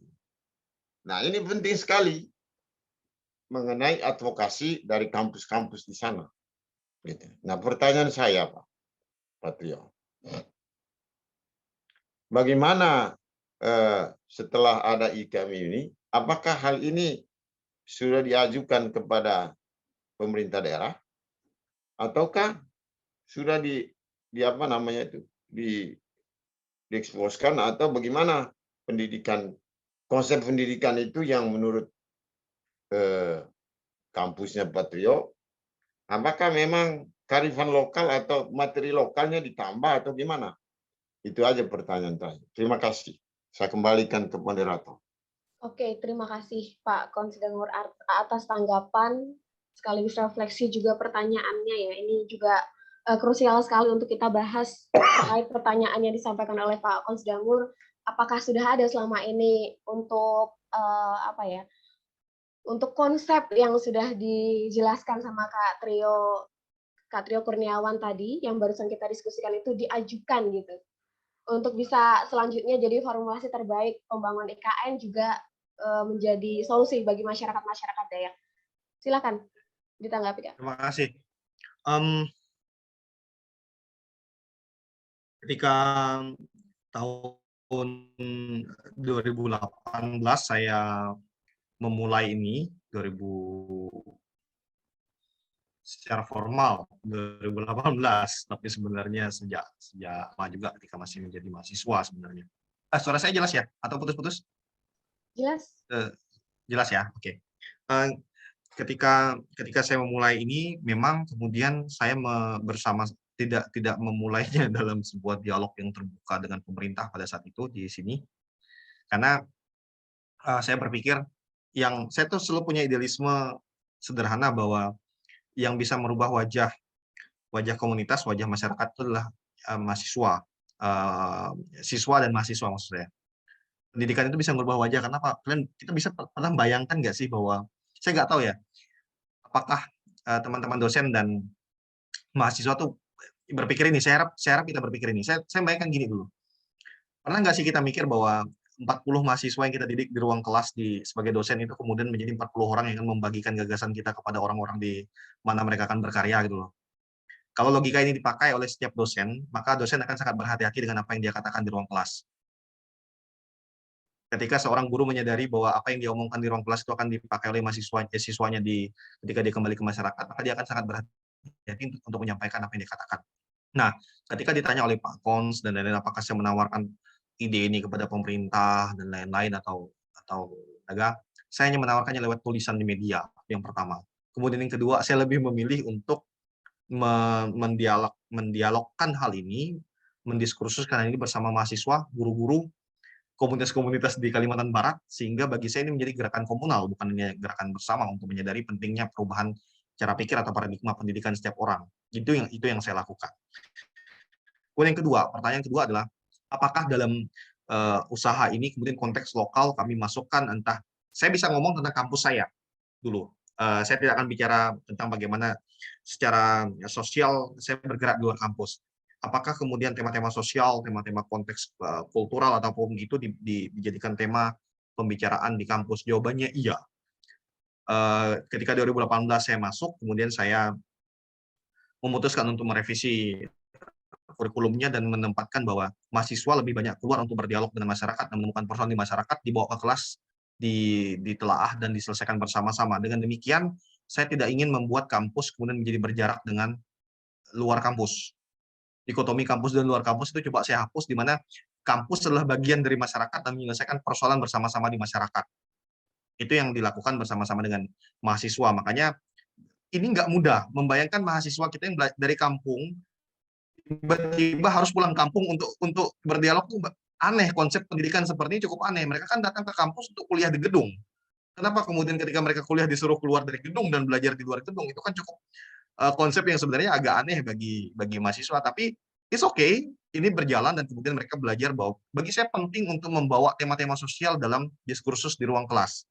Sangat penting sekali. Kenapa? Bagaimanapun juga mahasiswa akan pulang ke masyarakat dan menyelesaikan persoalan-persoalan di masyarakat.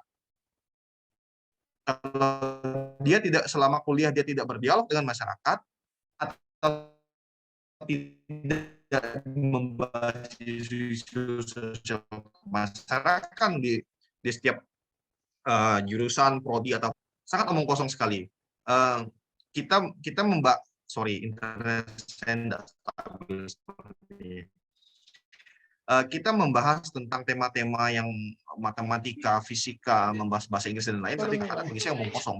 Makanya kami memastikan bahwa mahasiswa akan selalu bersama-sama dengan masyarakat. Itu saja, terima kasih. Oke, baik. Terima kasih atas tanggapannya, Kak Trio. Selanjutnya kita beralih ke penanya berikutnya. Saya persilahkan kepada Kak Agustinus Tamtama untuk bisa menyampaikan pertanyaan atau tanggapannya. Silakan.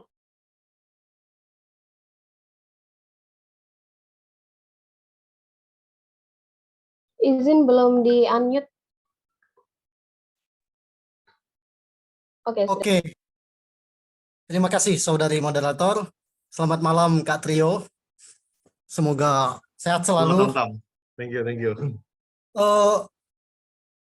Saya sangat senang pada malam ini Bapak Ibu saudara sekalian, karena saya mendengar dari tadi pemaparan dari saudara kita Trio, dan saya sangat mengerti ini merupakan concern yang begitu mendalam, boleh dikatakan juga jeritan hati dari seorang Trio, dan saya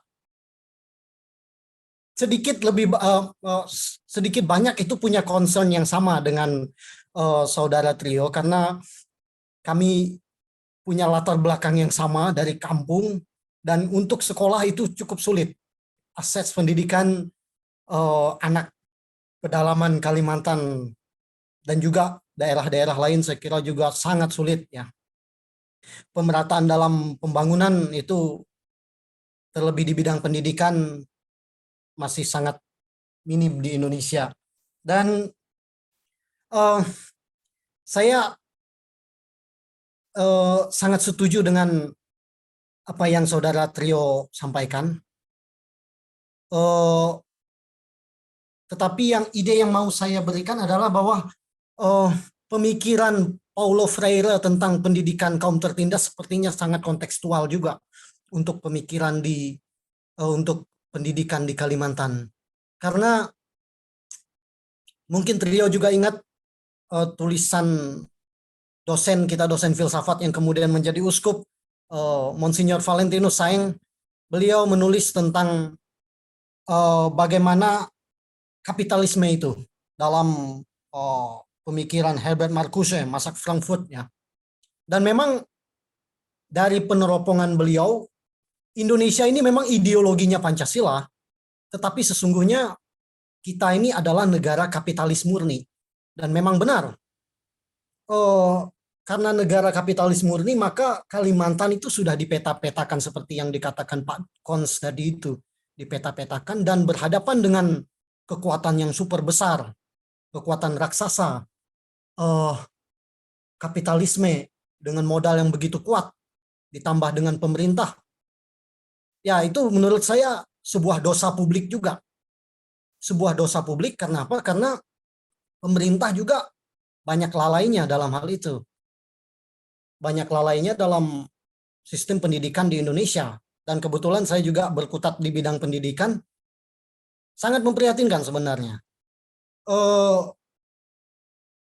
Banyak ketertindasan dalam pendidikan yang menurut saya membelenggu mentalitas orang kita ya. Bukan cuma orang Dayak tapi orang Indonesia secara umum.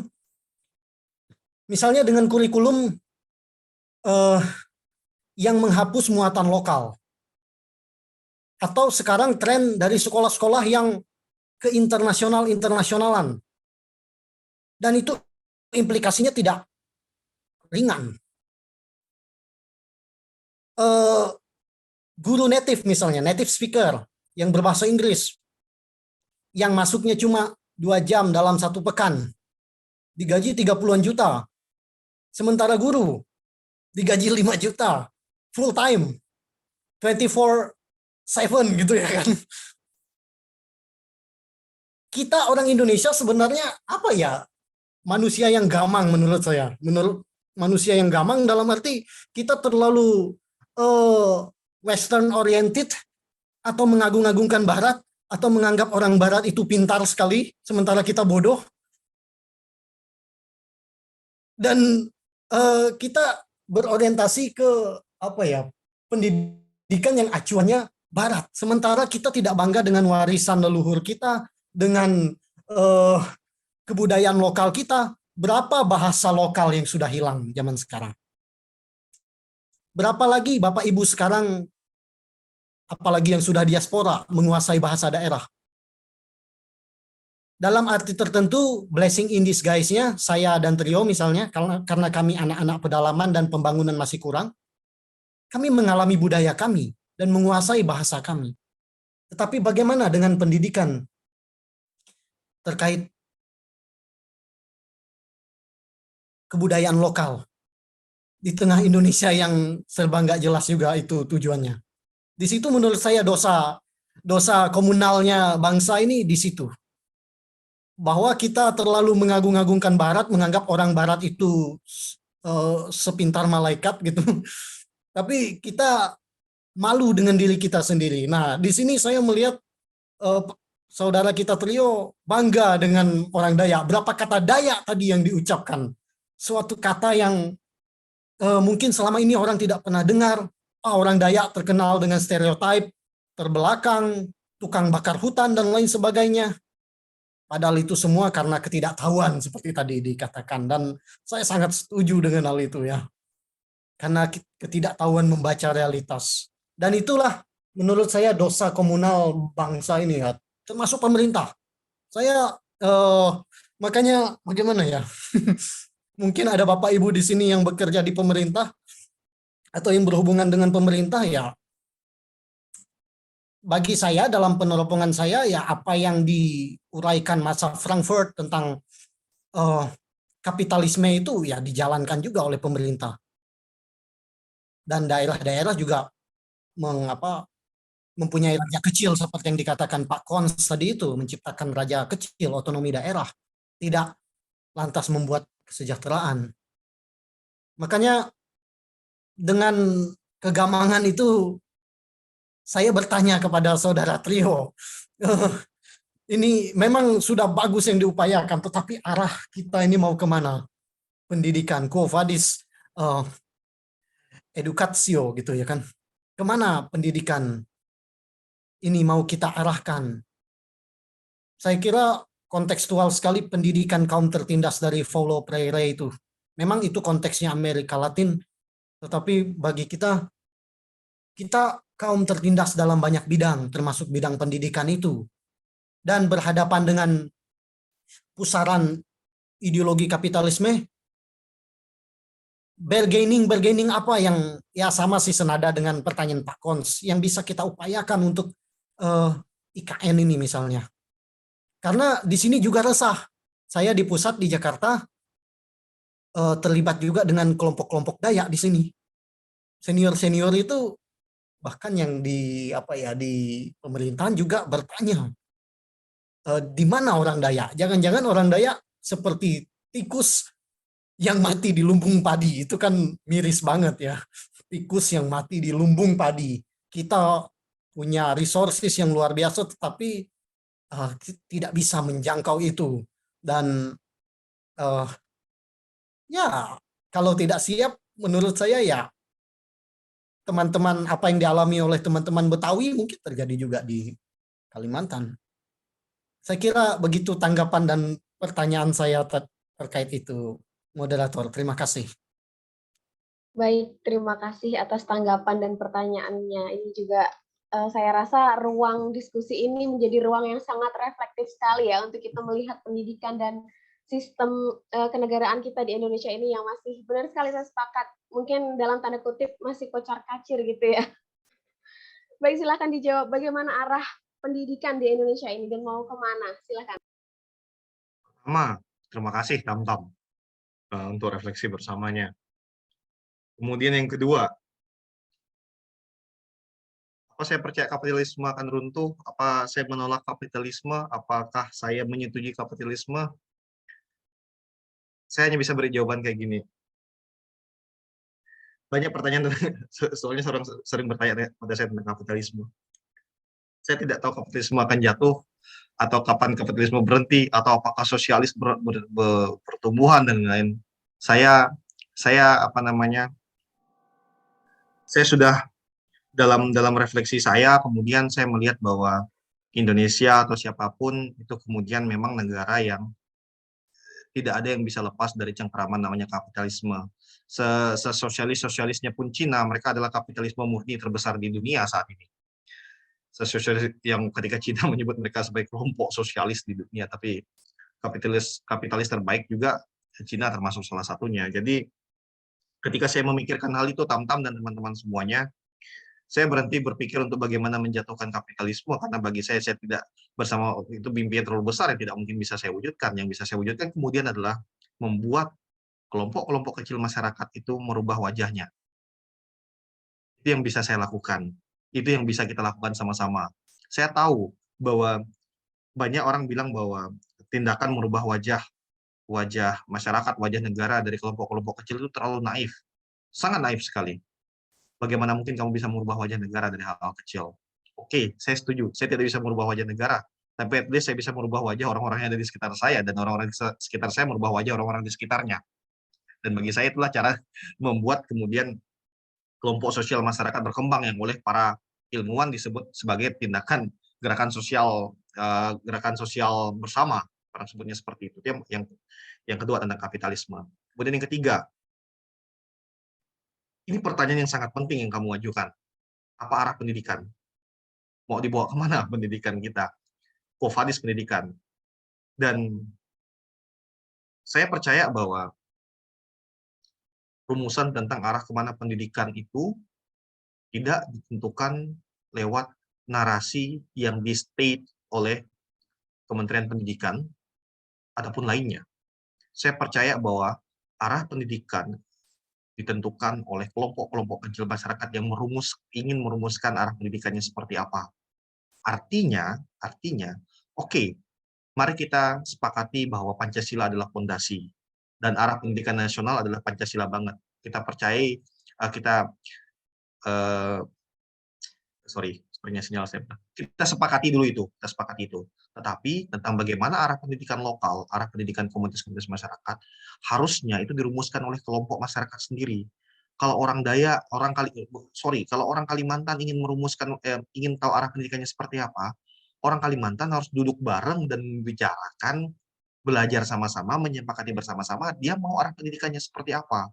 Makanya pembentukan komunitas lokal itu menjadi sangat penting bagi saya, menurut saya, untuk merumuskan arah pendidikannya seperti apa. Karena selama dia menunggu arah pendidikan dari negara menjadi seperti apa, dia tidak akan mengenal siapa dirinya lagi, karena dia sudah mengganti wajahnya menjadi wajah negara. Dia tidak akan mengenal dirinya, karena dia tidak terlibat dalam merumuskan siapa dirinya. Itu poin yang saya tekankan berkali-kali dari tadi. Orang Kalimantan, orang Sulawesi, orang Sumatera, orang Jawa harus merumuskan siapa dirinya. Identitas dirinya tidak boleh dirumuskan oleh orang lain di luar dirinya, tetapi dia harus merumuskan siapa dirinya. Dalam hal arah pendidikannya, dia harus merumuskan jati diri pendidikannya. Dia harus merumuskan, makanya komunitas daerah, lokal, itu harus kuat. Basis untuk perubahan wajah bagi saya adalah kedaerahan, bukan merujuk pada keterpisahan, Maksud saya adalah daerah itu berhak menentukan siapa dirinya dan merumuskan arah hidupnya. Dengan syarat sebagai sebuah negara, Pancasila adalah fondasinya. Tetapi tadi seperti dikatakan oleh Pak Konsdanggur, otonomi daerah itu bukannya soal otonomi keuangan loh ya. Keliru menerjemahkan otonomi daerah sebagai otonomi keuangan. Otonomi daerah itu adalah kebebasan bagi daerah untuk merumuskan juga visinya, merumuskan wajahnya, merumuskan arah pendidikannya. Kalau kita hanya menerjemahkan otonomi daerah sebagai otonomi keuangan, wajar kemudian perspektif pembangunan adalah perspektif keuangan, bukan perspektif manusianya. Selama ini, banyak orang menerjemahkan otonomi dari perspektif keuangan, bahwa daerah berhak mengelola sumber daya alamnya, dan juga kemudian mendapat keuntungan dari sumber daya alamnya. Makanya daerah-daerah hancur, punya raja-raja lokal. Itu penyebabnya. Tapi kalau perspektif otonomi daerah itu adalah soal pembangunan manusia, pembangunan kultural, pembangunan keuangan, ekonomi, dan lain-lain, kemudian pembangunan itu wajahnya menjadi sangat komprehensif. Itu jawaban saya untuk Tamtam. Jadi wajah pendidikan, arah pendidikan sejatinya dirumuskan oleh komunitas lokal, yang kemudian oleh negara disatukan sebagai sebuah cita-cita bersama. Itulah konsensus nasional. Tetapi sekali lagi, ini idealis banget dan mungkin sangat naif banget. Tapi saya percaya prosesnya dari bawah, bukan dari atas. Terima kasih. Oke, baik. Terima kasih atas tanggapannya, Kak Trio. Kurang lebihnya begitu ya, Kak Agustinus, untuk tanggapan dari pertanyaannya. Selanjutnya saya persilahkan kepada Kak Imeng Kelana untuk bisa menyampaikan tanggapan atau juga ada refleksi dan pertanyaan. Silakan. Oke, kedengaran suara saya? Terdengar jelas. Assalamualaikum warahmatullahi wabarakatuh. Saya Imeng Kelana dan saya dari daerah juga, saya dari Sukabumi. Mohon maaf sebelumnya karena mungkin saya pakai HP ya. It's okay. Terus juga saya juga punya saudara yang di Kalimantan dan saya tertarik sekali dengan tema ini karena saya juga seorang guru, baru lulus P3K mungkin ya kemarin dari dicanangkan oleh pemerintah. Berbicara masalah tadi yang tanggapan Mas yang barusan itu berbicara masalah westernisasi, sebenarnya itu kan udah wacana seperti itu kan udah terjadi juga pada zaman-zaman sebelum kemerdekaan. Dan itu menjadi concern dan diskursus yang paling terkenal pada komunitas-komunitas kepemudaan zaman dulu.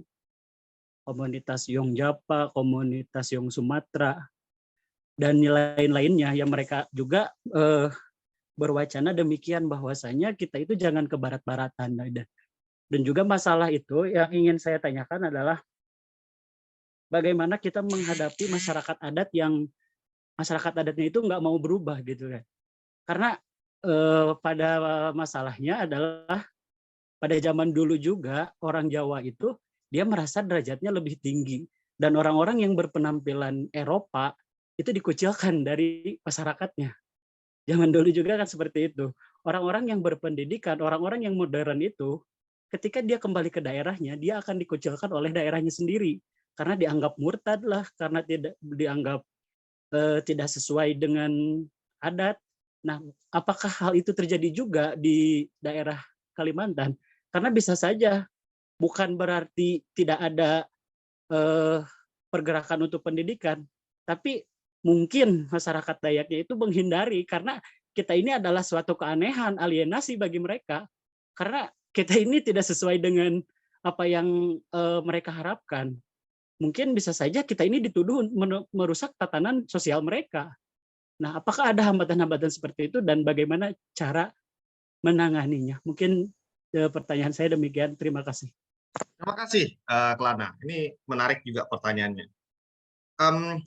Tadi di presentasi saya menyebutkan bahwa salah satu hal untuk membuat perubahan wajah pendidikan adalah stop berpikiran feodalistik. Salah satu ciri khas pemikiran feodalistik adalah melihat bahwa Eropa, melihat bahwa Western itu adalah wajah dari peradaban. Oke, ya, itu yang saya maksud ya. Ketika melihat bahwa Eropa, melihat bahwa Barat adalah wajah dari peradaban, maka semua orang yang bukan Barat dan bukan Eropa adalah orang yang tidak beradab. Itu logika sederhananya sekali lagi. Nah, saya mengatakan stop cara berpikir feodalistik seperti itu. Karena apa? Cara berpikir feodalistik seperti itu adalah momen di mana kemudian kita menempatkan manusia dalam strata yang kemudian berbeda. Saya percaya bahwa manusia berada pada tataran yang sama, level, hanya berbeda fungsi, pekerjaan. Bahwa saya adalah seorang dosen dan kamu seorang guru, bukan berarti saya sebagai dosen lebih baik dari kamu sebagai seorang guru. Kita hanya berbeda pekerjaan. As a human being, kita sama. Sebagai manusia, kita sama. Jadi pertama, seperti yang saya state tadi, bahwa cara berpikir feodalistik itu kemudian artinya, saya katakan ke mahasiswa saya, stop berpikir yang sangat feodalistik. Bahkan, saya minta maaf nih kalau ada yang PNS di sini. Saya katakan kepada mahasiswa saya, stop PNS oriented. Saya katakan kepada para mahasiswa saya, stop PNS oriented. Di sini, kalau kami, mahasiswa kami itu nggak jadi PNS, dianggap sebagai orang gagal. Akibatnya, orang-orang rebutan untuk jadi PNS dan lupa untuk menciptakan lapangan kerja lainnya. Makanya stop PNS oriented. Nah, pertanyaan kedua. Bagaimana merubah cara pikir masyarakat adat yang kemudian tidak mau berubah dan menerima modernisasi, menerima hal baru. Saya punya pengalaman di sini, berhadapan dengan teman-teman dosen yang dari luar pulau, dan juga mungkin konsultan dari luar pulau, yang merasa patah arang ketika berhadapan dengan masyarakat adat, masyarakat mahasiswa orang Dayak di sini. Bahwa kemudian membawa ilmu dari belajar kan di luar negeri, belajar di dosen-dosen di sini, ada yang belajar dari luar negeri, belajar dari kampus-kampus keren di Indonesia, dengan segudang ilmu di kepalanya, datang kemudian ke Kalimantan, ingin memajukan orang Kalimantan dengan cara memberikan pendidikan yang layak bagi mereka. Tetapi kemudian patah arang. Saya senyum ketika mereka curhat sama saya. Jawaban saya adalah, mungkin yang pertama harus kamu ubah bukan orang Dayak, tapi cara pikirmu. Saya katakan sama mereka, mungkin bukan orang Dayak yang harus kamu ubah, cara pikirmu. Kalau kamu merubah orang Dayak, kenali hidup mereka, hidup bersama mereka, dan jalan sama mereka. Bukan dengan gudang hal yang kamu bawa dari Amerika, dari Harvard, dari Ohio, dari apapun itu. Ubah cara pikirmu dulu, hidup bersama orang Dayak, dan baju bersama mereka. Mungkin gerakanmu lebih lambat, tapi arahmu benar. Daripada arahmu benar, tapi kamu ngotot dan kemudian mematahkan semua usaha dan argumentasimu. Itu yang saya katakan kepada teman-teman di sini. Jadi mungkin Kelana, entah dimanapun kamu bertugas, sebelum merubah cara pikir orang di mana kamu bertugas, mungkin cara pikir kita yang dirubah dulu untuk hidup bersama-sama dengan mereka. Makanya penting bagi saya memahami konteks lokal itu untuk merubah cara pikir kita. Dan kemudian membawa bersama-sama orang lokal atau siapapun yang di tempat kita melayani untuk maju menuju arah yang kita mau bersama-sama, bukan berdasarkan arah yang saya mau, tapi yang kita mau apa. Itu jawaban saya, Kelana, kalau kamu tanya. Dan itu lambat, memang lambat banget. Rasanya gelegetan nih. Harusnya kita bisa cepat sampai ke sana. Tapi it's okay, worth it kok. Berjuang bersama-sama, maju sama-sama walaupun lambat. Itu worth it banget. Itu jawaban ya dari saya, Kelana. Oke, untuk Kak Kelana cukup? Mungkin terima kasih Pak Trio atas jawabannya. Ya mungkin saya jadi teringat sama bukunya Butet Manurung yang judulnya Sekolah Rimba itu ya. Oh, saya pernah baca buku itu, Butet Manurung ya. Ya itu bagus sekali. Mungkin bagi kita sikat gigi itu gampang, tapi bagi mereka kan Betul. aneh. Betul, Hal-hal kecil itu yang saya maksud. Iya. Sebelum merubah orang di mana kamu bertugas, mungkin kamu harus merubah cara pikirmu untuk mengenali orang-orang di mana kamu bertugas. Itu pertama-tama, menurut saya. Iya benar. Dan itu butuh effort yang lebih keras. Terima Lambat kasih. tapi worth it kok. Iya. Ya, Terima kasih atas jawabannya, Pak Trio. ya, thank you. Moderator. Oke, siap. Terima kasih atas pertanyaannya Kak Kelana. Dan ini juga cukup reflektif sekali bagi kita semua ya. Dan pergerakan memang untuk merubah wajah pendidikan di Indonesia ini mulai dari memperbaiki pola pikir kita sendiri dan bergerak dari gerakan yang mulai dari akar rumput. Ini sangat-sangat menginspirasi bagi kita semua. Silahkan, saya persilahkan kepada satu orang lagi untuk memberikan tanggapan atau pertanyaan di diskusi sore hari ini. Malam hari ini ya, mohon maaf. Silakan.